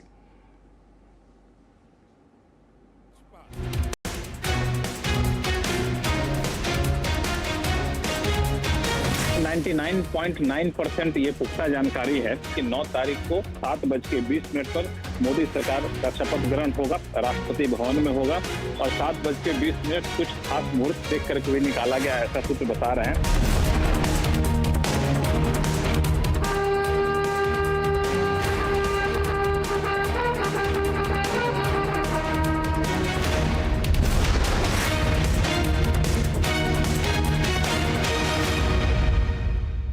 ओके अच्छा, मैं घड़ी देख रहा था, उस एग्जैक्ट 7:20 वो टाइम था जब वो हुआ, और ये हमने बात भी की थी कि उसके बाद मार्केट ने एक वन वे तेजी भी पकड़ी थी। लक्ष्मण जी, लेकिन वैसे 720 क्यों था, इसका कुछ पता चला क्या? मुहूर्त किस तरीके से निकाला गया था 720 का? नहीं, दरअसल ये अलग अलग तरीके से इन लोगों के अपने सिरे पर सलाहकार होते हैं और ये जो है पंडित लोग होते हैं। और आपको बता दूं कि इसमें बहुत ही प्रधानमंत्री मोदी और भाजपा इसको लेके बड़ा ही संवेदनशील रहती है कि किस तरीके से हमें क्या करना है। बिल्कुल मुहूर्त दिखाया जाता है हर बार जब जब इन्होंने शपथ ग्रहण लिया है। देखिएगा मुहूर्त के हिसाब से लिया इन्होंने, तो इस बार भी मुहूर्त के हिसाब से लिया था। किसी में पोर्टफोलियो का भी कोई मुहूर्त है क्या? ये पोर्टफोलियो कब डिक्लेयर करना है? नहीं, मुझे लगता है कि पोर्टफोलियो का कोई मुहूर्त नहीं है, लेकिन हाँ पोर्टफोलियो जब जारी कर देंगे तब मंत्री लोग जो जाकर के कार्यभार ग्रहण करेंगे तो उसका मुहूर्त जरूर होता है। प्रधानमंत्री ने आज जब कार्यालय पहुंचे कार्यभार ग्रहण किया तो उसका मुहूर्त जरूर था, ध्यान रखिएगा। तो मैं आपसे एक फटाफट से चीज पूछना चाह रही थी, तो ये सारे जो मंत्री हैं ये अपने घर ही बैठे हैं आज, या फिर आपने किसी की गाड़ी बार बार गोल गोल घूमती देखी है आज नॉर्थ ब्लॉक में, साउथ ब्लॉक के आसपास? नहीं, अभी नहीं, सारे मंत्री आज घर पे ही बैठे हुए हैं, क्योंकि इन्हीं को इस बात की भनक नहीं कि हमें क्या मंत्रालय मिलने वाला है। एक दो मंत्री को छोड़ करके और सब बिल्कुल फर्स्ट क्लास, बिल्कुल प्रेस किया हुआ कपड़ा वगैरह साफ सुथरे ढंग से नया सिलवा कपड़ा बैठे हुए हैं सब, और कि जैसे आए तो वहां पे जाए। और ये कहा जा रहा है कि पहले आता तो शायद कैबिनेट मीटिंग से पहले ये लोग जाकर के शपथ ग्रहण कर लेते, लेकिन अब थोड़ी संभावना कम दिख रही है। गुड प्रॉब्लम टू हैव वैसे। चलिए ठीक है लक्ष्मण जी, नजर रखिए और जैसे ही पता चलेगा आपके पास आएंगे। आई एम श्योर आप स्नूप कर लेंगे उससे पहले। लेकिन खैर अब लगता नहीं कि मार्केट आज में आएगा वैसे। अब जिस तरीके से चल रहा है, अगर 5 बजे वो की बात हो रही है, खैर मार्केट, मुझे लग रहा है मार्केट को वही डिसअपॉइंटमेंट है। नहीं, डिसअपॉइंटमेंट की बात नहीं है, कुछ हुआ नहीं, ठंडा होकर हल्का जाते हैं। एक मेन चीज़ ये है कि देखिए, एक चीज़ तो समझ लीजिए, जितनी भी सेंसिटिव मिनिस्ट्रीज हैं, market sensitive ministries, finance ministry, railway ministry, defence ministry, वो सब बीजेपी के पास रहने वाली है। ये तो आई थिंक मोर और लेस कल क्लियर हो गया था, अनलेस कुछ लास्ट मिनट नेगोशिएशन चल रहे हैं हर्षिता, जिनके बारे में हमें पता नहीं है। हो सकता है वाकई में मुहूर्त का ही कोई इशू हो, लेकिन अनलेस वो कुछ लास्ट मिनट नेगोशिएशन चल रहे हैं, ये तो खैर मार्केट लेकर बैठा है कि शायद जो है मेन जो पोर्टफोलियोज हैं वो बीजेपी के पास ही रहेंगे। चलिए अब एक काम करते हैं, थोड़ा सा आगे बढ़ते हैं और 4 का चौका इसकी शुरुआत कर लेते हैं। और जो 4 ट्रेड्स आपके पास आएंगी, सबसे पहले शिल्पा जी आपके पास आएंगे सस्ता ऑप्शन के लिए, उसके बाद राजेश पालवे जी के पास चलेंगे एफएनओ सुपरस्टार के लिए, चार्ट का चमत्कार के लिए मानस, और शरद अवस्थी के पास जाएंगे एक मिड कैप फंडा के लिए। शिल्पा जी आपसे शुरुआत करेंगे, बताइए आपका सस्ता ऑप्शन ट्रेड। जी अनुज जी, सस्ता ऑप्शन थोड़ा पुट साइड में रहेगा। आईटीसी में 440 कॉल ऑप्शन में बहुत ज़्यादा अग्रेसिव राइटिंग है, तो मुझे लगता है यहाँ पे एक रेजिस्टेंस है एंड डाउनसाइड टारगेट्स ऑफ 425 तक आ सकता है। तो आईटीसी का 435 का पुट ऑप्शन जो रफली अभी 6 रुपये में ट्रेड कर रहा है, आप इसमें पार्टिसिपेट कीजिए। स्टॉप लॉस आप 3 रुपये का रखिए, टारगेट्स ऑफ 9.5 से लेकर 12 तक। तो आईटीसी में 435 का पुट लेकर चले। मंदी का ये ट्रेड इस समय आपके लिए सुझाया जा रहा है। 435 का पुट और जो इस समय कर रहा है करीब 6 रुपये 5 पैसे के आसपास कारोबार। अच्छा, इस बीच गेल का मध्य प्रदेश में 1500 किलो टन प्रति एनम मीथेन क्रैकर प्रोजेक्ट लगाने की योजना है, तो वो भी खबर आपकी स्क्रीन पर आ रही है। लेकिन बारी है राजेश जी की एफएनओ सुपरस्टार देने की। राजेश जी बताइए, राजेश पालविया जी। तो आस्था जी, मेरा स्टॉक आइडिया गेल ही था और जिस तरीके का ब्रेकआउट स्टॉक में देखने को मिला, स्टॉक ने एक अपने मल्टीपल सप्लाई जोन का यहाँ पे एक ब्रेकआउट यहाँ पे करते हुए दिखा है। आज के डेटा में देखें तो लॉन्ग बिल्टअप है। जिस तरीके के टेक्निकल स्ट्रक्चर है, हमें लग रहा है गेल में मोमेंटम एक्सटेंड होते हुए दिखेगा। 224 226 तक के अपसाइड के टारगेट के लिए गेल फ्यूचर बाय किए जा सकते हैं। स्टॉप लॉस रखना होगा करीब 213 के आसपास। ओके, गेल फ्यूचर राजेश जी का ट्रेड है यहाँ पे एफएनओ सुपरस्टार। अब चलते चार्ट का चमत्कार के लिए मानस जी के पास। मानस जी क्या पिक कर रहे हैं आप? वीरेंद्र जी देखिए, मदरसन पे खरीदारी करने की राय रहेगी। ब्रेकआउट ऑलरेडी हमने देख लिया है, हाई टॉप साइड बॉटम लगातार बन रहे हैं, तो यहाँ पर मदरसन में आप खरीदारी कर सकते हैं। 161.50 आपको स्टॉप लॉस लगाना है। 161 रुपये 50 पैसे के स्टॉप लॉस खरीदारी करिए। 170 रुपये तक के टारगेट्स पॉसिबल है मदरसन में, ये कैश लेवल्स हैं। अगर चाहें तो 165 का कॉल ऑप्शन ले सकते हैं। 5 रुपये 45 पैसे के आसपास ट्रेड हो रहा है, वहां पर आप 3 रुपये 90 पैसे के स्टॉप लॉस से खरीदारी करिए 8.5 रुपए के टारगेट के लिए। डिस्क्लोजर ये है, इस कॉल में हमने अपने क्लाइंट्स को भी कुछ देर पहले रिकमेंडेशन दिया है। ओके चलिए, तो ये इस समय संवर्धन, आज सुबह सुबह भी ये स्टॉक डिस्कस हुआ था। अब मिड कैप फंड के लिए शरद जी के पास चला जाए। शरद जी बताइए। जी, हमारा आज का मिड कैप फंडा होगा प्रताप स्नैक्स या डायमंड के नाम से जो कोड आता है। कंपनी रेडी टू ईट या पैकेज फूड सेगमेंट में ज़्यादातर ऑपरेट करती है, एक्सट्रूडेड फूड्स में। और मेरा ये मानना है कि जैसे रिसेंटली जो पीएलआई रिलेटेड उनको अप्रूवल मिला था, उसकी वजह से एक कैपेक्स उनका कलकत्ता में भी है, और 2 और नए प्रोजेक्ट्स अभी उनके चालू हुए हैं, एक गुजरात में और एक मोस्ट प्रोबेबली महाराष्ट्र में। तो ये 2 प्रोजेक्ट्स जो इनके चालू हो गए, उसका भी फायदा आने वाले समय में मिलना चाहिए। गुजरात में, एक जम्मू एंड कश्मीर में, सॉरी। और हमारा ये मानना है कि जो स्पेस में ये ऑपरेट करते हैं वहाँ पे ग्रोथ की काफ़ी गुंजाइश है। इसके अलावा कंपनी नमकीन में अपनी प्रेजेंस को काफ़ी बढ़ाने की बात कर रही है। कैपेसिटी यूटिलाइजेशन लेवल्स के हिसाब से भी अभी काफ़ी स्कोप है ग्रोथ का। और जैसे जैसे ये अपनी ज्योग्राफिक प्रेजेंस बढ़ाते हैं और नए प्रोडक्ट्स में एंट्री करते हैं, हमें लगता है अगले 2 साल में ग्रोथ काफ़ी रोबस्ट रह सकती है। एफएमसीजी काइंड ऑफ कंपनी आप बोल सकते हैं जहां आपको ग्रोथ काफी स्ट्रॉन्ग रहनी चाहिए। हमारा ये मानना है कि अगले 2 साल में 10-12% जैसी टॉप लाइन ग्रोथ कंपनी आसानी से क्लॉक इन करेगी, और बॉटम लाइन के लेवल पे 30% जैसी सीएजीआर रहनी चाहिए 25-26 में। तो करीब 40 रुपए के आसपास की ईपीएस आनी चाहिए 26 में, और 40 पे हमें लगता है जिस स्पीड में कंपनी ग्रो कर रही है और जो प्रोडक्ट प्रोफाइल है, 30-40 का मल्टीपल मिलना बहुत मुश्किल नहीं होना चाहिए। तो इनिशियली 1200 रुपए के लक्ष्य के हिसाब से प्रताप स्नैक्स एक ट्रेड इस समय जो आपने पिक किया है। चलिए, सारे ट्रेड्स मैं आपके सामने लेकर आती हूँ। शुरुआत हमने शिल्पा के साथ ही की थी। आईटीसी में इन्होंने कहा कि एक शॉर्ट का ट्रेड, तो आईटीसी का बेसिकली पुट 435 वाला जून वायदा, 9 रुपीज़ 50 पैसा टारगेट है, 12 रुपीज़ तक के टारगेट्स भी आगे मिलेंगे। 3 आपके लिए स्टॉप लॉस का काम करेगा। राजेश पालवे ने गेल पिक किया 224, 226 के टारगेट के लिए, तेजी का ट्रेड है, 213 का स्टॉप लॉस। मानस ने संवर्धन मदसन दिया है। आज वैसे भी स्टॉक 5% ऊपर है, लेकिन आगे 170 तक के लेवल्स देखने को मिल सकते हैं। और प्रताप स्नैक्स पसंद है इस समय शरद अवस्थी को, 1200 का टारगेट यहाँ पर वो मेंशन कर रहे हैं। हम जो ऊपरी लेवल से वीकनेस मेंशन कर रहे थे, एक तो ट्रेड्स जो अचानक बिखरे हैं, एक तो पूना वाला फिनकॉप लेकर आइएगा प्लीज़ डायरेक्टर साहब स्क्रीन पर, क्योंकि देखते ही देखते अब ये काउंटर 8% नीचे आ चुका है। मार्केट में जब वीकनेस परसिस्ट हुई, बढ़ी, ये स्टॉक और 3-4% टूटता हुआ दिखाई दिया। चार्ट्स के आधार पर राजेश सातपुते अगर इस पर नजर डाल सके आप प्लीज। आज दिन का हाई 470 और वहां से सिर्फ एक 1 वे स्ट्रीट नीचे ही फिसला है। जी देखिए, चार्ट देखें तो चार्ट में वीकनेस डेफिनेटली, और सबसे बड़ी बात जो नोटिसेबल है दैट इज वॉल्यूम के साथ टूट रहा है। एट द सेम टाइम इसने अपने 200 डीएमए को भी सरपास किया है, ब्रेक किया है। सो एट अ लेवल ऑफ 427, इसका 200 डीएमए था 435 का, तो you can sense the panic. तो मुझे लगता है कि अगर पोजीशन है तो यहाँ से एक बार के लिए निकल जाइए। प्रोबेबली अगर आपको एक रिस्क लेना है तो 420 का स्टॉप लॉस रखें, लेकिन चार्ट देख के लगता है, यानी थोड़ा सा अगर आप पोजिशनल देखें तो अर्षद जी लगता है कि एक बार के लिए ये 400 के नीचे खिसकेगा, तो काउंटर में वीकनेस है और मुझे लगता है यहाँ पे एग्जिट लेना थोड़ा बेटर होगा।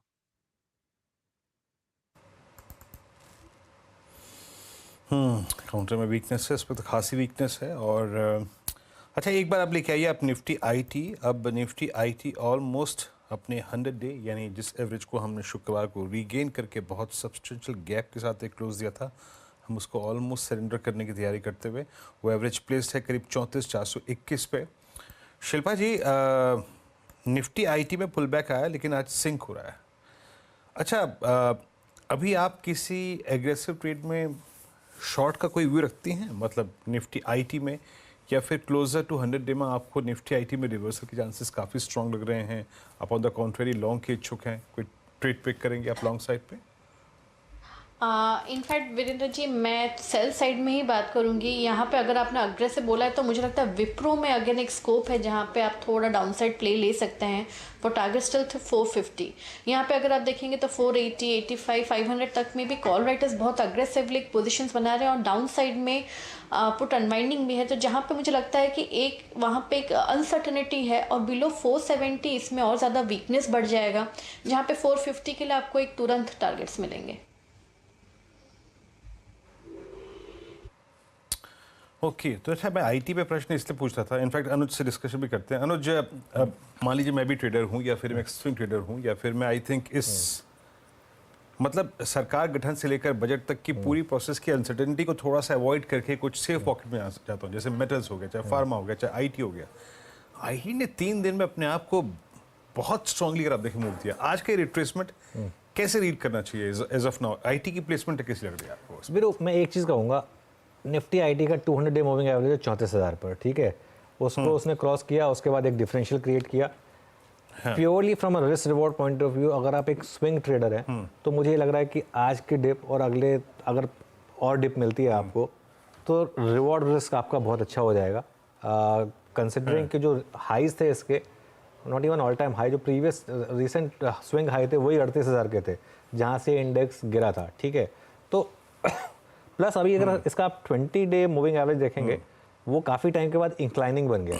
अभी पिछले काफ़ी टाइम से ये डिक्लाइनिंग 20 डे में था, अब 20 डे में भी इंक्लाइनिंग बन गया। तो पता नहीं, मतलब मुझे एक ऐसी फीलिंग है कि ये शायद एक आपको एक एंट्री अपॉर्चुनिटी दे रहा है, प्रोवाइडेड आप एक 34,000 ऑब्वियसली थोड़ा सा और 200-300 पॉइंट का कुशन देकर रखें तो आई थिंक उसका फैसला कल हो जाएगा। कल पता चल जाएगा कि ये बस एक 200 डेमा का टेस्ट है और वहाँ से रिवर्सल आ रहा है या फिर उसको ब्रेक करने की तैयारी हो रही है।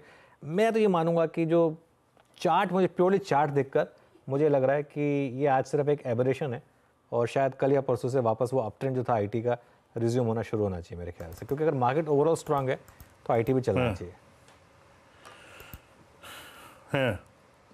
जी हाँ, अच्छा, इंटरेस्टिंग पॉइंट आपने अनुज रेज किया। आई थिंक इसी को थोड़ा सा पैरेलली अलाइन करके कुछ स्टॉक फ्यूचर से बात करते हैं।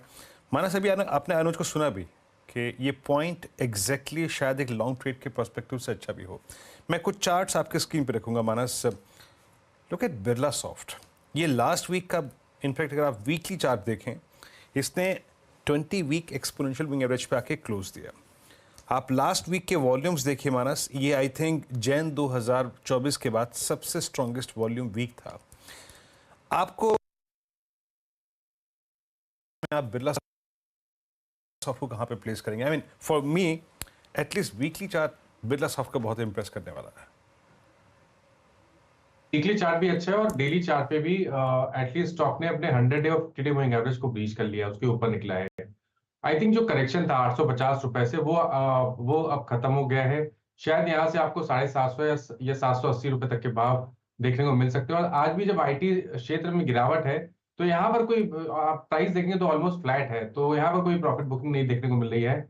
अगर ट्रेड लेना होगा तो मेरे हिसाब से तो अभी भी लॉन्ग साइड पे ही होगा। स्टॉप लॉस थोड़ा सा डीप जरूर है, 649 का आपको स्टॉप लॉस लगाना है, करंट लेवल्स पे खरीदारी करनी है और 725 रुपए के पोजिशन टारगेट आप सेट कर सकते हैं। चलिए अब एक काम करते हैं, हम बात करते हैं कुछ नंबर्स की जो लिटरली स्टार्टलिंग है, जो मतलब बिल्कुल आंखें चौंका दें आपके, ऐसे आंकड़े कुछ नंबर्स के साथ बात करेंगे। और हम रिटेल इज किंग, इस समय बहुत बड़ा योगदान है रिटेल का इस समय, चाहे वो डायरेक्ट इन्वेस्टमेंट हो, चाहे म्यूचुअल फंड इन्वेस्टमेंट हो, SIP हो, इन सब पर ये पूरी कहानी रिटेल के पार्टिसिपेशन की सुमित से समझते हैं आंकड़ों में। Sumit, good afternoon. Good afternoon. देखिए आज मतलब ये रिसेंट जो एक बड़ा ड्रॉप था उसके नंबर्स ने चौंकाया है काफ़ी हद तक, किस तरह से रिटेल की तरफ से एक स्ट्रॉन्ग पार्टिसिपेशन आता हुआ दिखाई पड़ा है। और ये पार्टिसिपेशन डायरेक्ट इक्विटी मार्केट में भी है और अदरवाइज म्यूचुअल फंड के जरिए भी है। पहले निफ्टी की चाल 733 अंकों के आसपास की जो चाल थी 3 जून को, उसमें FIs ने कुल खरीदारी की थी 6600 करोड़ रुपए के आसपास की। और उस दिन जबकि बाजार ने पुराना नया हाई बनाया था, 8,588 करोड़ रुपए के आसपास की बिकवाली रिटेल की तरफ से होते हुए दिखाई पड़ी थी।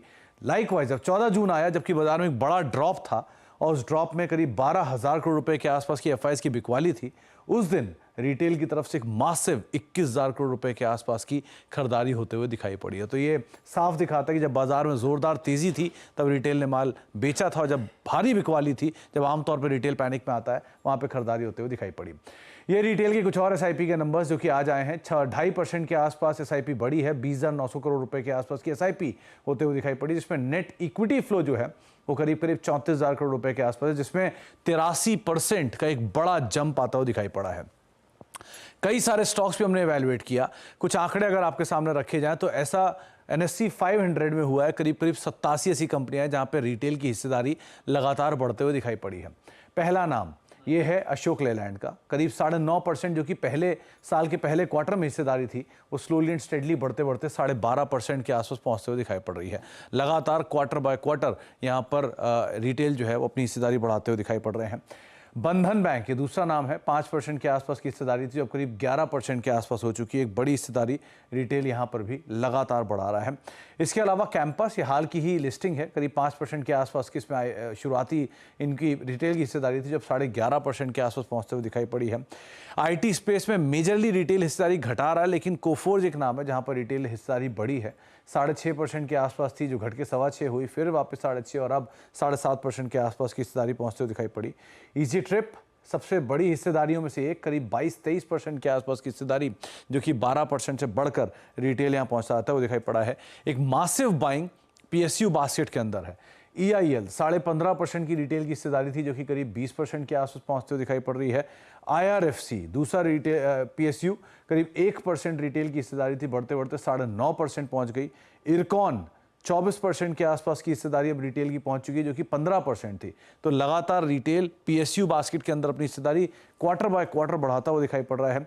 जियो फाइनेंशियल एक और नाम है जहां पे जो रिटेल को काफ़ी पसंद आ रहा है, 7% से बढ़ते बढ़ते 14% के आसपास की रिटेल की हिस्सेदारी पहुंचती दिखाई पड़ रही है। और लास्टली वैसे तो इंडिगो में भी बड़ी है, लेकिन ट्रेंट एक और ऐसा नाम जहाँ पर रिटेल की हिस्सेदारी बढ़ी है। टाटा समूह से Trent, Tata Motors, Tata power, 3 नाम जहाँ पर रिटेल लगातार हिस्सेदारी बढ़ा रहे हैं। उसमें ट्रेंट 13.25% से घटी, फिर बढ़ी 13.5 और अब 13.56% के आसपास की हिस्सेदारी। तो ये कुछ ऐसे नाम हैं आउट ऑफ NSE 500 जहां पे रिटेल अपनी हिस्सेदारी क्वार्टर बाय क्वार्टर लगातार या तो बढ़ाते हुए दिखाई पड़ रहे हैं। ओके सुमित, बहुत बहुत शुक्रिया। तो बिल्कुल ये कुछ स्टॉक्स जहां पर रिटेल अपना पार्टिसिपेशन बढ़ा रहा है, लेकिन ओवरऑल मार्केट में क्लियरली रिटेल का पार्टिसिपेशन बढ़ रहा है बहुत शानदार तरीके से। एक छोटा सा ब्रेक लेके लौटेंगे और हमारे अगले मेहमान हमारे साथ तैयार होंगे।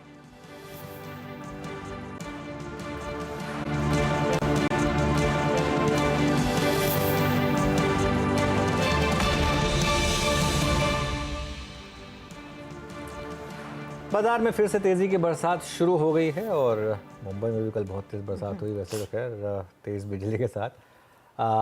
नॉर्मली शुभ माना जाता है मुंबई में मॉनसून का अराइवल मार्केट के लिए।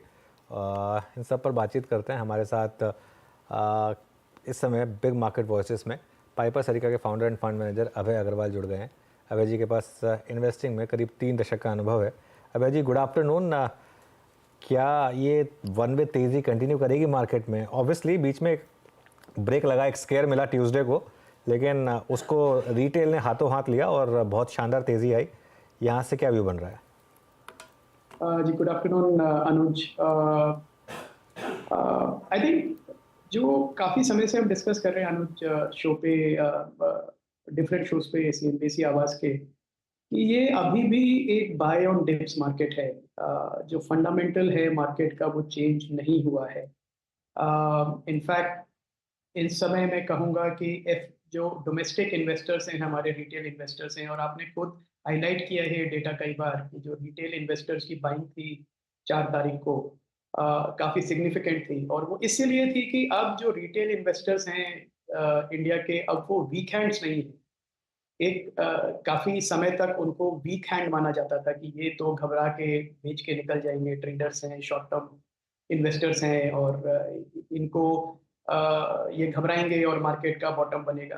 अब वैसा नहीं है। इनफैक्ट अब पूरा जो सिचुएशन है पलट गई है। इनफैक्ट FPIs हैं, मैं उनको कहूँगा, थोड़ा कंट्रोवर्शियल व्यू हो सकता है कि FPIs जो है वो वीक हैंड्स है इस समय मार्केट में, क्योंकि ना उनमें इतनी कन्विक्शन है और काफ़ी कंसर्न्स हैं, क्योंकि उनका ऑन ग्राउंड प्रेजेंस नहीं है।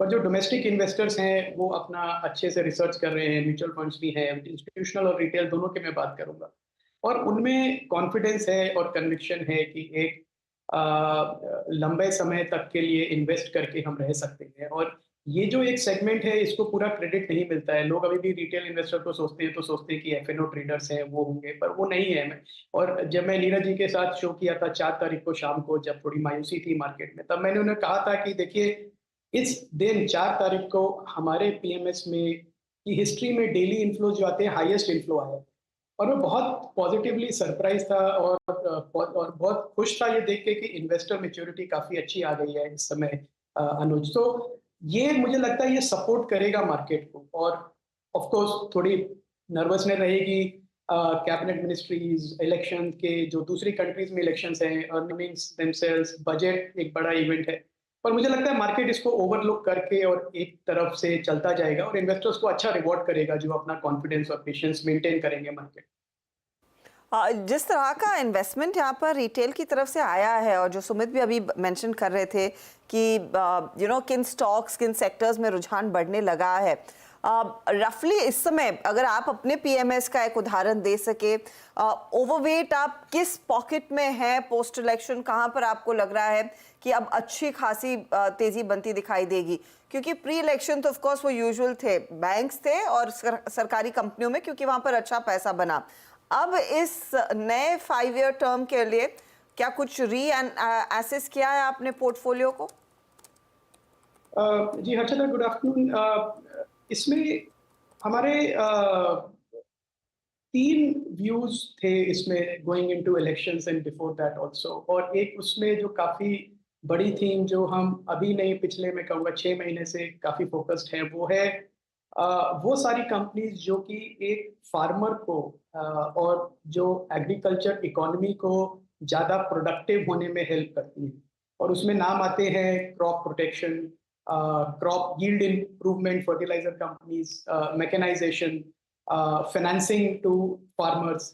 ये सारी चीज़ें ऐसी हैं जिसपे मुझे पूरा विश्वास है कि सरकार का एक मेजर फोकस रहेगा, both for political reasons and economic reasons, क्योंकि इकोनॉमी की जीडीपी नहीं बढ़ सकती उस लेवल पे जितना हम चाहते हैं जब तक कि एग्रीकल्चर सेक्टर की जो इम्बैलेंसेस हैं और जो उनके रास्ते में जो डिफिकल्टीज आती हैं उनको निकाला ना जाए।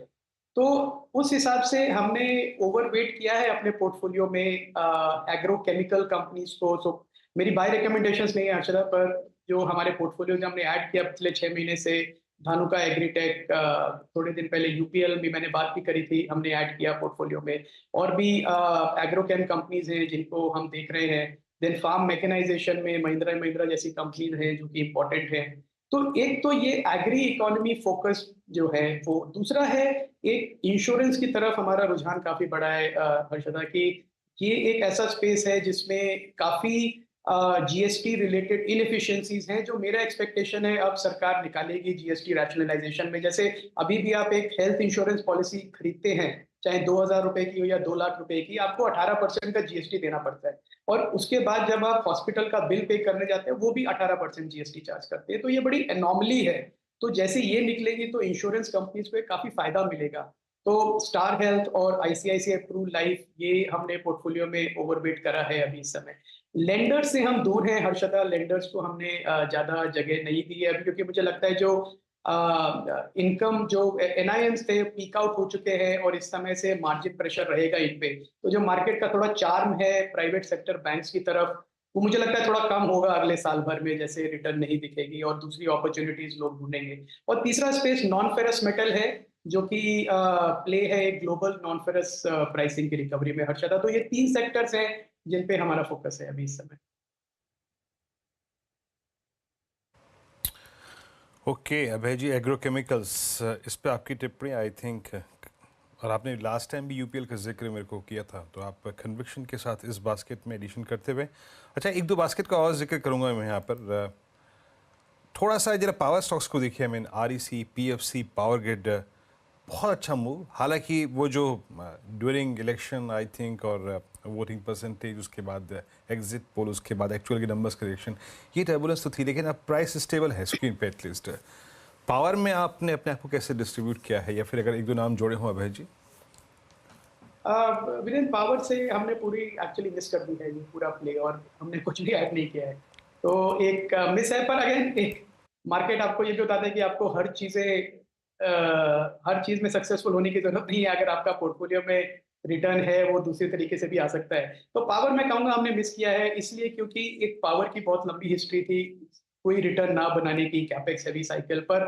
जो हमने अंडर एस्टिमेट किया वो 2 चीजें अंडर एस्टिमेट करी, एक तो डिमांड ऑफ पावर, और दूसरा जो रेगुलेटरी एनवायरनमेंट और जो एसईबीज की जो फाइनेंशियल स्टेटस है वो इम्प्रूव हुआ।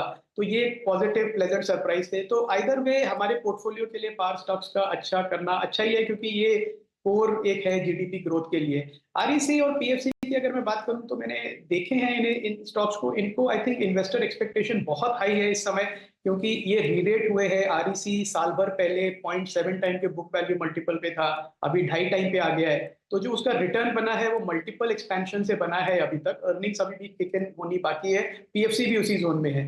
तो हो सकता है ये कंपनीज बहुत अच्छी रिटर्न्स दें और सब्सक्राइब करें, पर मुझे लगता है कि थोड़ा एक्सेस ऑप्टिमिज्म बिल्ड हो गया है इनमें, तो इन्वेस्टर को थोड़ा कॉशियस रहना चाहिए इन स्टॉक्स में। टेक्नोलॉजी पर आपका क्या व्यू रहेगा अभय, कंसिडरिंग यूएस में जिस दिन नैस्डैक भागता है उस दिन आईटी कंपनियों को सपोर्ट मिल जाता है, ऑन अदर डेज वहां पर थोड़ी सी मुनाफा वसूली, यहाँ पर फिर बिकवाली का दबाव लेकर आ रही हैं। इस समय किस तरह की पोजीशनिंग होनी चाहिए भारतीय आईटी में?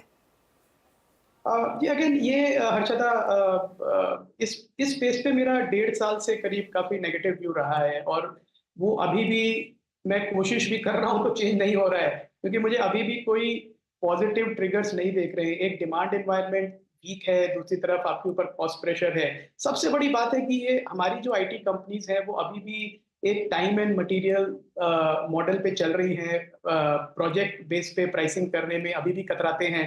तो दूसरी तरफ जैसे जैसे जनरेटिव एआई के टूल्स अवेलेबल हो रहे हैं मार्केट में, तो जो कॉम्पिटिटर्स हैं वो कम प्राइसिंग पे, लिटरली मैंने देखी है कंपनीज, हमारा एक स्टार्टअप फंड है पाइपर सरिता एंजल फंड, उसमें जो कंपनीज है वो 1/3 ऑफ द प्राइस जो बड़ी कंपनीज है हमारे उनसे सेम प्रोजेक्ट्स कर रही हैं और कस्टमर को ज्यादा कंट्रोल दे रही हैं अपने प्रोसेसेस पे। तो उस एनवायरनमेंट में मैं अभी भी देखूं तो मुझे कन्विक्शन नहीं है कि ये आईटी सर्विसेज कंपनीज जो है हमारी बहुत अच्छी कंपनीज है, पर ये कर पाएंगी ग्रोथ बियॉन्ड 5% से ज्यादा का, और 5% भी बहुत ऑप्टिमिस्टिक है इस समय। तो इस एनवायरनमेंट में मुझे नहीं लगता कि ये ठीक समय है आईटी सर्विसेज में बॉटम फिशिंग करने का। मुझे लगता है 1 साल भर में मौका मिलेगा आपको जरूर, और उस समय देखें तो बेटर रहेगा।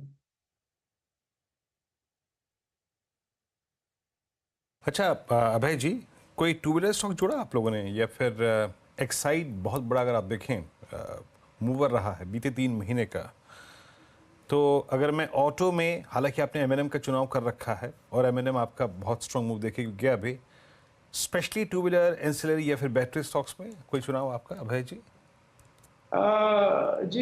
जब मैं एक नीरज जी ने जनवरी में एक शो किया था आवाज अड्डा पे, मल्टी बैगर, उन्होंने रिकमेंडेशंस मांगी थी, तो मैंने जो उस समय सबसे पहला नाम सजेस्ट किया था वो था अमारा राजा, और वो हमने पोर्टफोलियो में ऐड किया था।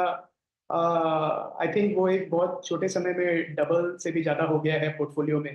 तो उस समय भी व्यू वीरेंद्र उसमें यही था कि ये जो स्टॉक्स हैं ये एक ऐसी इंडस्ट्री में है, दोनों एक्साइड और हमारा राजा की, वो हाईली कंसोलिडेटेड इंडस्ट्रीज, और उस इंडस्ट्री का ग्रोथ जबरदस्त होने वाला है। लेड एसिड बैटरी भी लगती है ईवीज में, लोग ये भूल जाते हैं कि जो इलेक्ट्रॉनिक सिस्टम है गाड़ियों का, टू व्हीलर्स का, वो अभी भी लेड एसिड बैटरी पे चलता है, और ये दोनों कंपनीज ही हैं उस स्पेस में, और कोई कंपनी नहीं है।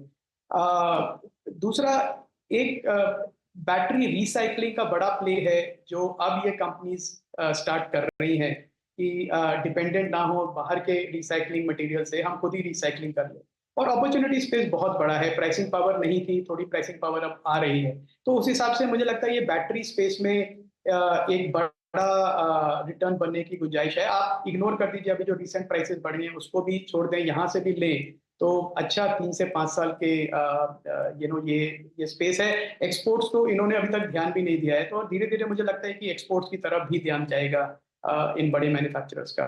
सो बैटरी स्पेस अच्छा है। दूसरा टू व्हीलर में टीवीएस एक है हमारे पोर्टफोलियो में काफी समय से, और वो इसलिए है कि एक बहुत ही इनोवेटिव कंपनी है, महंगी कंपनी है, पर in terms of product innovation number 1 है। ईवी टू व्हीलर्स में चुपचाप बिना किसी के नोटिस किए नंबर 2 प्लेयर ऑलरेडी बन गए हैं आफ्टर ओला, तो मुझे लगता है कि उसमें भी वो एक लीडरशिप पोजीशन ले लेंगे अपने प्रोडक्ट्स के थ्रू। तो आई थिंक वो एक अच्छा प्ले है two wheeler. Overall two wheelers पे हमारा व्यू पॉजिटिव है। ओके, चलिए अब अभी जी बहुत बहुत शुक्रिया आज हमारे साथ बात करने के लिए, और आगे बढ़ते हैं और अब कल की तैयारी करेंगे। बीटीएससी कॉल से शुरुआत करते हैं। गाबा सर बताइए क्या ट्रेड कैरी करेंगे? गाबा सर, गावा जी आप म्यूट पर हैं। पता नहीं कैसे होता है, मैं तो नहीं करता लेकिन हो जाता है। Anyway, अंबुजा सीमेंट मुझे पसंद है, इस वक्त 2-3 दिन से एक अप मिल रहा है, ट्रेड कर रहा है 642। मेरे ख्याल से स्टॉप होना चाहिए 630 का, बस ऑन द अपसाइड 670 के टारगेट नजर आते हैं अंबुजा सीमेंट। अंबुजा में एक ट्रेड। शिल्पा, आपका पिक क्या रहेगा? जी हर्षिता जी, यहाँ पे चंबल फर्टिलाइजर्स में स्टॉक ऑलरेडी 4.5% ऊपर है, लेकिन जिस तरह से मोमेंटम इंटैक्ट है मुझे लगता है कल तक 435 से 440 होना चाहिए, और स्टॉप लॉस यहाँ पे 423 का रखिए। ओके, चंबल फर्टिलाइजर्स आपका ट्रेड है। राजेश सतपुते जी, आपका ट्रेड? वीरेंद्र जी देखिए, मैं लुपिन को लेके जाऊंगा, थोड़ा सा लो बीटा काउंटर मुझे लगता है कि थोड़ा सेफ्टी देगा वोलेटिलिटी में। So Lupin is my buy at level of 1637। My stop loss will be at 1620, और एज ए बीटीएसटी मैं इसका एक स्विंग का टारगेट लेके काम करूंगा 1660 से लेके 1670। So Lupin is a buy. Okay, Manas आप क्या कैरी करेंगे? अनुज जी, यूपीएल में खरीदारी करके जाएंगे। यूपीएल ने आज अपने 200 डे मूविंग एवरेज को क्रॉस किया है, वॉल्यूम्स बेहतर देखने को मिले हैं, तो आई थिंक ये रैली यहाँ पे नहीं रुकेगी। करंट लेवल्स पे आप खरीदारी कर सकते हैं। 543 का आपको स्टॉप लॉस लगाना है, और 570 रुपए के टारगेट सेट करना है। ये कैश लेवल्स है। ओके, तो ये यूपीएल पर एक ट्रेड 552 के आसपास कारोबार कर रहा है काउंटर। राजेश पालविया जी, आपका ट्रेड क्या रहेगा? तो हर्षा जी, यूनाइटेड ब्रेवरीज यूबीएल फ्यूचर्स पे बाय करने की सलाह है। Stock almost all time high trajectory पे ही ट्रेड करते हुए दिख रहा है। स्टॉक में जिस तरीके से हमने देखा है कि प्रीवियस स्विंग हाई के ब्रेकआउट हुए, यहाँ पे रैली सस्टेन होना चाहिए और अपसाइड के टारगेट 2200 की तरफ बढ़ते हुए दिख सकते हैं। स्टॉप लॉस होगा करीब 2130 के आसपास। ओके, तो चलिए यूनाइटेड ब्रेवरीज के साथ यहाँ पे टेक्निकल कॉल्स जो कि हमें कल के लिए कैरी करनी है, उसका सिलसिला पूरा हुआ। अब आते हैं इंडेक्स आउटलुक पे और स्ट्रेटजीज पे। अनुज, 23,264 निफ्टी, इसने आज निफ्टी आईटी का पूरा प्रेशर झेला, और बैंक निफ्टी करीब 49,833। कंपैरिजन में शायद बैंक निफ्टी हमको अच्छा लगे। अप्रोच क्या रह गया अनुज? एक इवेंट का बाजार अभी भी इंतजार कर रहा है। अब बाजार शट होने के बाद मेरे ख्याल से जो नाम है पोर्टफोलियो जो है वो अब आए, तो ऐसे में इंडस्ट्रीज पे अप्रोच क्या रहेगी? मेरे मेरी अप्रोच बहुत सिंपल है आज की अप्रोच। देखिए, आज मार्केट जो लो पे बंद हो रहा है ये इसलिए बंद हो रहा है क्योंकि वो अनसर्टेनिटी रह गई थोड़ी सी, वरना कोई रीज़न नहीं था मार्केट इस तरीके से बंद होता। आज आप क्या करें, आज आप लॉन्ग पोजीशन तो भले ही कैरी करें, लेकिन उसको हेज कर लें। थोड़े से हेजेस लगा दें लॉन्ग पोजीशंस में, या तो कॉल ऊपर की बेचकर या पुट लेकर थोड़े से हेजेस करके लॉन्ग लेकर जाएं। वो किस लिए? आज शाम को अब पोर्टफोलियो आएंगे, अगर तो मार्केट को पसंद नहीं आए तो एक बार के लिए कल मार्केट में गैप डाउन हो सकता है। इन दैट केस वो आपके लॉन्ग पोजीशंस को प्रोटेक्ट करेंगे, ठीक है। अगर तो गैप डाउन नहीं होता है और अगर मार्केट को जो चाहिए वही मिल गया, तो आप सिंपल कल आप अपना पोर्टफोलियो से उसमें आपको फिर भी ठीक ठाक प्रॉफिट मिल जाएगा। लेकिन अगर कल गैप डाउन हो जाता है, कुछ भी हो जाता है, कल एक सुबह एक टाइम रहेगा अपने उस हेजेस को निकाल देने का, कि आप उस हेजेस को निकाल दीजिए और फिर अपनी नॉर्मल पोजीशंस को ही कैरी करिए। मेरा ये मानना है कि regardless of portfolio distribution, periodic वो टेम्पररी डिसअपॉइंटमेंट हुई अलग बात है, अब ये मार्केट इसी सीरीज़ में 23,500 23,600 तो एक बार के लिए टेस्ट करने जा रहा है, ठीक है, निफ्टी पर, और बैंक निफ्टी पर शायद 50,500 से लेके 51,000 तक के लेवल्स। तो अगर आप वो एक इवेंट रिस्क नहीं लेना चाहते आज शाम को, तो चाहे तो थोड़े हेजेस के साथ चले जाएं, ये एक पॉसिबिलिटी वो आप कल सुबह निकाल सकते हैं जो भी है। लेकिन मार्केट में इवेंचुअली मेरा मानना ये है कि हायर साइड पर ही ब्रेकआउट आएगा। ओके, हायर साइड में ब्रेकआउट आएगा, उस बात की पॉसिबिलिटी बहुत है। थोड़े मोड़े डिसअपॉइंटमेंट हो सकते हैं, बट लॉन्ग्स को कैरी करना है और उसके अगेंस्ट एक पुट जोड़ना या फिर आउट ऑफ मनी कॉल अगर आप देखें सेल करना एक विकल्प हो सकता है। ये है इंडस्ट्रीज पे अप्रोच। तो मोर और लेस अप्रोच लॉन्ग की है और इस सीरीज़ में 23,500 की और उसके ऊपर की ट्रैजेक्टरी की एक्सपेक्टेशन बहुत स्ट्रॉन्ग है। ये इंडस्ट्री से बात हो गई। अब आपके स्क्रीन पे मैं रखता हूँ जरा मार्केट। अच्छा, मार्केट ब्रेथ लेके आइए एक बार, क्योंकि मैं सोच रहा था निफ्टी आईटी भी डिस्कशन करूँ, लेकिन निफ्टी आईटी भी डिस्कशन काफ़ी हो चुका है तो उसको रिपीट नहीं करूँगा।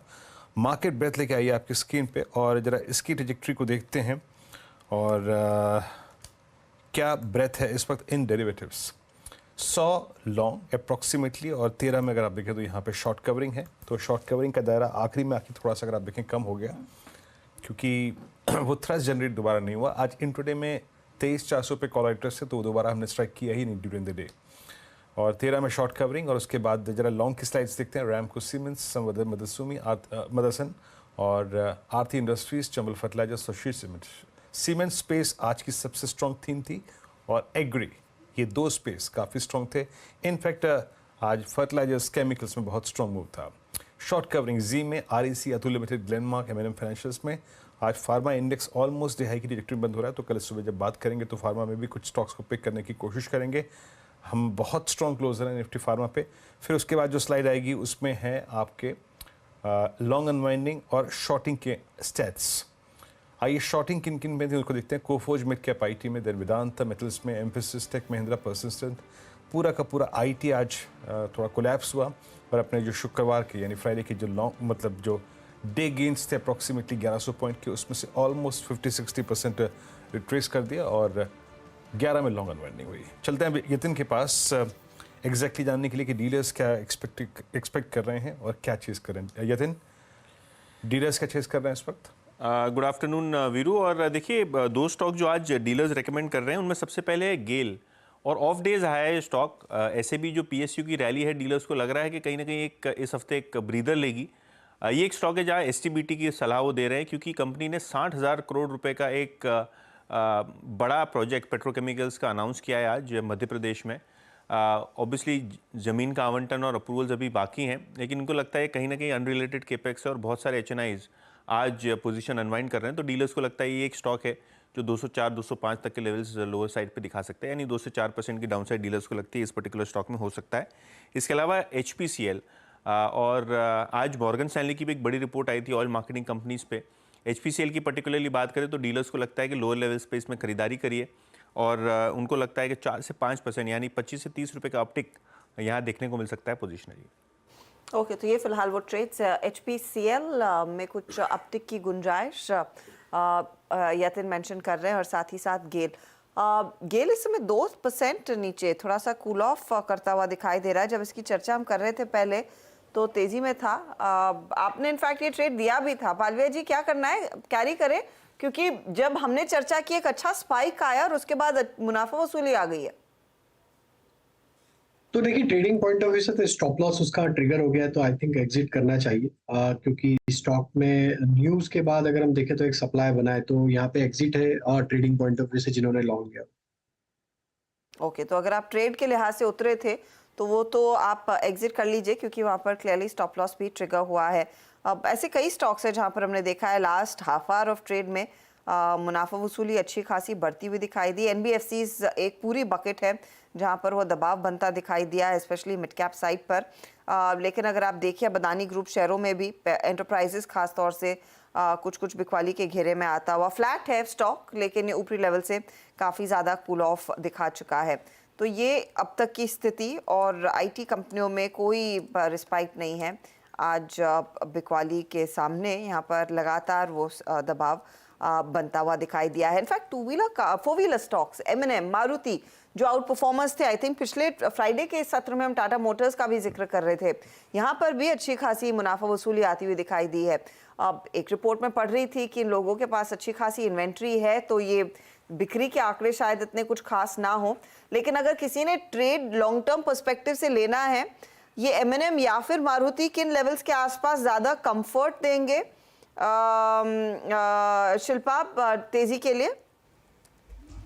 जी, मारुति, राइट हर्षिता जी? मारुति और M&M, क्योंकि दोनों ही स्पेशली M&M तो आउट परफॉर्मर रहा है। जी, मारुति की अगर हम लोग बात करेंगे तो मुझे लगता है कि 12,900 से लेकर 13,000 के बीच में एक अग्रेसिव यहाँ पे एक रेजिस्टेंस बिल्टअप हो रहा है, तो यहाँ पे ये ट्रेड तो अवॉइड करना चाहिए। लेकिन वहीं पे अगर हम लोग M&M की बात करेंगे तो M&M में अभी भी एक स्कोप है जहाँ पे मुझे लगता है कि सपोर्ट क्योंकि बहुत स्ट्रॉन्ग है 2800 जोन्स पे है, तो एक अगेन एक फेवरेबल रिस्क रिवॉर्ड रेशियो है जहाँ पे आप यहाँ पे लॉन्ग जाके फॉर टारगेट्स ऑफ 2870 से 2900 तक के लिए भी वापस एम कर सकते हैं।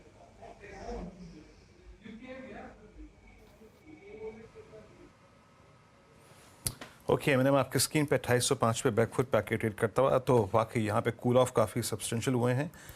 और कूल ऑफ कहाँ कहाँ पर हुआ है? देखिए अगर आप कूल ऑफ देखें, पूरा मेटल्स कूल ऑफ हुआ। बजाज फाइनेंस, आज बजाज फाइनेंस काफ़ी कोलैप्स हुआ, करीब 7,075 के स्तर पे। उसके बाद अगर आप देखें तो HDFC AMC यहाँ पे एक क्रैक था, 3718 का स्तर यहाँ पे रहा। उसके बाद आप लेके आइए ज़रा एक बार आपकी स्क्रीन पे प्लीज़ ज़रा कोफोर्ज को, मिड कैप IT में आज कंप्लीट रिवर्सल।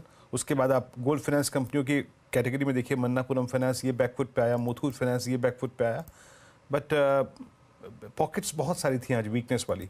अच्छा प्रकाश सर, मैं HDFC AMC पे आपसे पूछूंगा, आई मीन 100% नीचे है ये इसका मोमेंटम लॉस्ट हुआ था सर 4 जून को, उसके बाद एक पुल बैक आया, लेकिन आज 20 डे से फिर रिवर्सल आ गया, क्योंकि ये इस दौर का सबसे स्ट्रॉन्ग स्टॉक रहा है सर।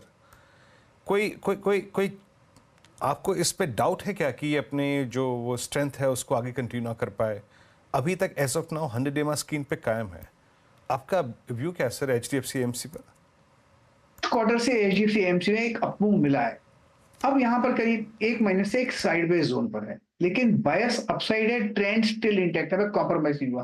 प्रॉब्लम है कि ले कहाँ पर, क्योंकि कल का परसों का जो बार बना हुआ है, ये कह सकते हैं कि वो एक वाइड रेंज बार था, अब उसके नीचे ट्रेड कर रहा है। लेने की जगह पता तो कहाँ होनी चाहिए?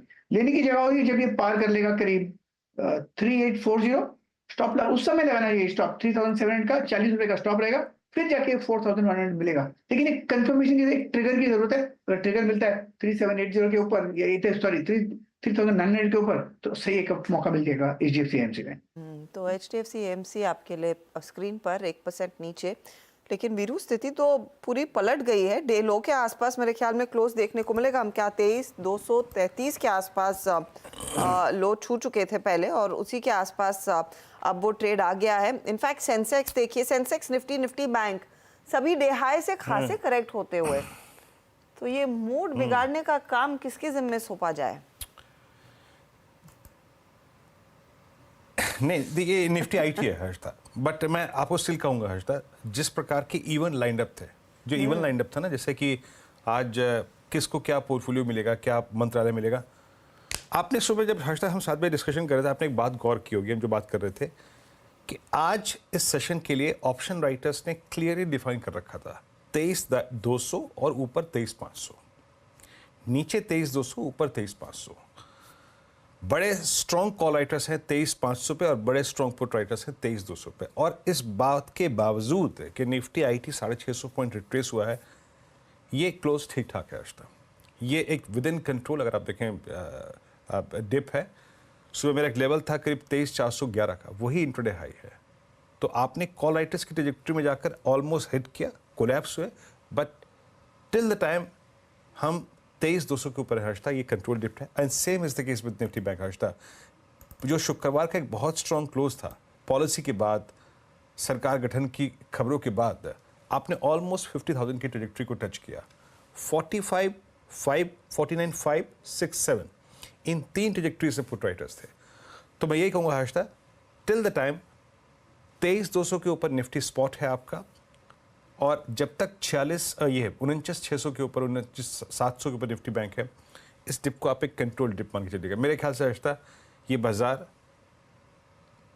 मंत्रालयों का आवंटन किस प्रकार होगा उसको देखने में इच्छुक है।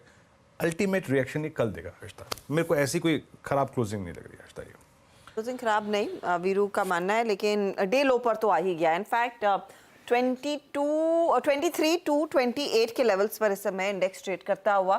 तो सेल साइड की पोजीशंस, या तो लोग सोच रहे हैं कि एक बार खाली करके जाएं, आज शाम को होपफुली वो कैबिनेट आवंटन आ जाएगा, उसके बाद कल फ्रेश अप्रोच ली जाए, ऐसा भी हो सकता है। तो अभी कोई पोजीशन नहीं लेकर कैरी करता हुआ नहीं दिखाई दे रहा है। अच्छा, इस बीच कुछ स्टॉक्स जो वायदे बाजार की बैन में जा सकते हैं, तो बलरामपुर चीनी ने एंट्री बनाई ली है। अब इंडिया सीमेंट इसका साथ देता हुआ नजर आएगा। ये अपडेट निकल कर आ रहा है। इंडिया सीमेंट में दरअसल 108% तक की मार्केट वाइड पोजीशंस आ चुकी हैं, और ये शायद बलरामपुर चीनी को कंपनी दे सकता है बैन में। तो यहाँ पर अगर पोजीशन है तो वो आप क्लियरली डिलीवरी पर्सपेक्टिव से ही कल से लेना शुरू करेंगे। अगर ये बैंड में चला जाता है। वैसे सीमेंट अकेला वो पॉकेट रहा है जहां पर एक अच्छा खासा तेजी का मूव देखने को मिला आज, वरना जो भी यहाँ पर स्ट्रेंथ वाले काउंटर्स थे उन सब में ऊपरी लेवल से एक साइजेबल करेक्शन देखने को मिला है। अच्छा, बैंकिंग स्टॉक्स आपकी स्क्रीन पर लेकर आएंगे क्योंकि निफ्टी बैंक देखते ही देखते अब 133 पॉइंट नीचे आ चुका है और यहाँ पर आप HDFC बैंक लेकर आइए स्क्रीन पर प्लीज। 1% का नॉक HDFC बैंक दिखा रहा है। 1580 सुबह में था और वहां से अब देखेंगे तो 1558 तक के लेवल्स पर ये क्लोज बन रहा है। मानस, HDFC ही नहीं, ICICI बैंक इंडेक्स में भी आधे % का दबाव, और HDFC जहां पर 0.9% नीचे है, वहीं कोटक महिंद्रा बैंक 0.7% के गिरावट दिखा रहा है। तो ये दोनों सबसे ज्यादा वीक दिख रहे हैं इस समय। देखिए, ये सही है कि एक छोटी सी प्रॉफिट बुकिंग देखने को मिली है, लेकिन कोई ट्रेंड रिवर्सल कोटक बैंक या HDFC बैंक में है ये कहना भी थोड़ा जल्दी है। आई थिंक कोटक बैंक के लिए 1710 का जो स्तर है वो बहुत ही अहम है। जब तक उसके ऊपर ट्रेड करता रहेगा, यहाँ पर जो ट्रेंड है वो पॉजिटिव बना रहेगा। और HDFC बैंक में भी ध्यान रखिए 1540 के ऊपर जब तक ट्रेड करेगा तब तक मैं नहीं समझता कि कोई चिंता करने वाली बात है। तो चिंता ना करें, ये बेसिकली मानस कह रहे हैं। ऐसे तो हम ये भी नहीं कह रहे कि बिखर गया, लेकिन यहाँ पर ज़्यादा कुछ मुनाफा वसूली देखने को मिली है। तो शुरुआत बहुत ही मजबूत नोट पर भारतीय बाजारों की हुई, लेकिन आखिरी 2 मिनटों में आते आते देखिएगा 54 अंकों के नुकसान पर निफ्टी डे लो पर क्लोज करने की तैयारी कर रहा है। निफ्टी बैंक भी 49687, इसका 654 बाय द वे लो था आज, उसी तर्ज पर आ चुका है। और मिड कैप इंडेक्स भी नेगेटिव टेरिटरी में। इनफैक्ट मिड कैप इंडेक्स में तो 100 पॉइंट का इंट्राडे नॉक हमने आता देखा था और फिर ये करीब करीब 15 पॉइंट नीचे ट्रेड करता हुआ। तो मार्केट अचानक वॉलेटाइल होते हुए साफ नजर आए हैं। सेक्टोरली सिचुएशन आपकी स्क्रीन पर लेकर आते, एक तो बैंक्स में हल्की सी मुनाफा वसूली देखने को मिली, लेकिन आज आईटी में ज्यादा दबाव था। आईटी इंडेक्स ये देखिए 650 पॉइंट का नुकसान दिखाता हुआ। कैपिटल गुड्स ओके, आधा % नीचे। ऑयल एंड गैस भी ठीक ही था, ज्यादा कुछ बिखरा नहीं है। मेटल्स में थोड़ी सी मुनाफा वसूली देखने को मिली, लेकिन आज देखिए फार्मा काउंटर्स 1% ऊपर, CPSE बहुत फ्लैट, निफ्टी ऑटो बहुत फ्लैट, FMCG अब नेगेटिव में ही जाकर क्लोज दिखाने की तैयारी कर रहा है। तो ऐसा कोई बड़ा कन्विक्शन वाला ट्रेड बारिंग वो सीमेंट सेक्टर में आपको दिखाई नहीं दिया है। इनफैक्ट एक कन्विक्शन सेल कॉल था आईटी काउंटर्स में, जहां पर लोगों ने अपनी पोजीशंस थोड़ी बहुत निपटाई हैं। वायदे बाजार के बड़े मूवर्स आपकी स्क्रीन पर लेकर आते हैं। पहले एक तो रैमको सीमेंट 5.5% का इजाफा, 40% तक का OI एडिशन इसमें बनता दिखाई दिया। फिर संवर्धन मदसन 4.5% ऊपर, यहाँ पर OI एडिशन भी था, ठीक था, लेकिन 2-2.5% का।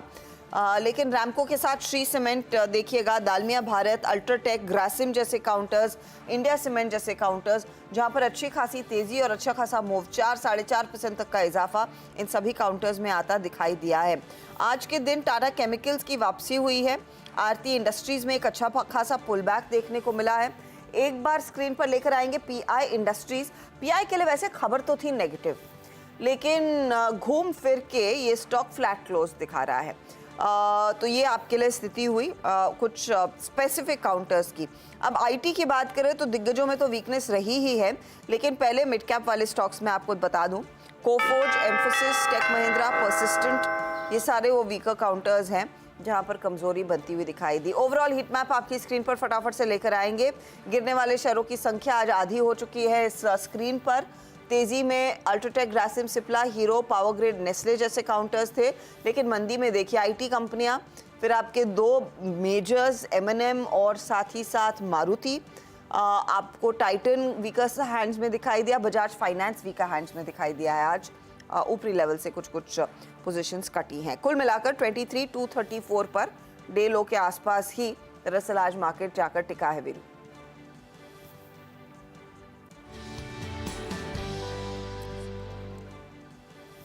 निर्णय का और मंत्रिमंडल जो होगा उसके चेहरे का और उसके स्वरूप का शायद बाजार इंतजार करते करते आज थक गया और बैकफुट पे आके खड़ा हो गया। मीनवाइल आज सीधे सौदा में जो यतीन की और नीरज जी की, ये आशीष की टीम थी, वो कैसी थी आइए उसको देखते हैं।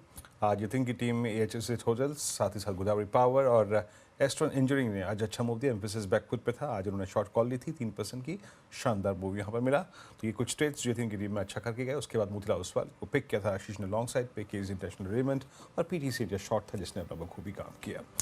तो जब कल सुबह हमारी मुलाकात हो रही होगी तो हम उम्मीद करते हैं कि नए वित्त मंत्री का चेहरा क्या होगा वो शायद स्पष्ट हो जाएगा। शायद बाजार उसको फिर हाथों हाथ ले या कैसे रिएक्शन दे, कल सुबह मुलाकात करेंगे तो बात करेंगे। और कल ट्यूसडे मॉर्निंग फैक्टर्स जितने भी होंगे इंडस्ट्रीज पे, ग्लोबल मार्केट्स पे, स्टॉक्स एंड न्यूज़ सब लेकर आशीष में हर्षता मौजूद होंगे पहले 7 बजे और फिर उसके बाद मॉर्निंग कॉल। तब तक के लिए नमस्कार।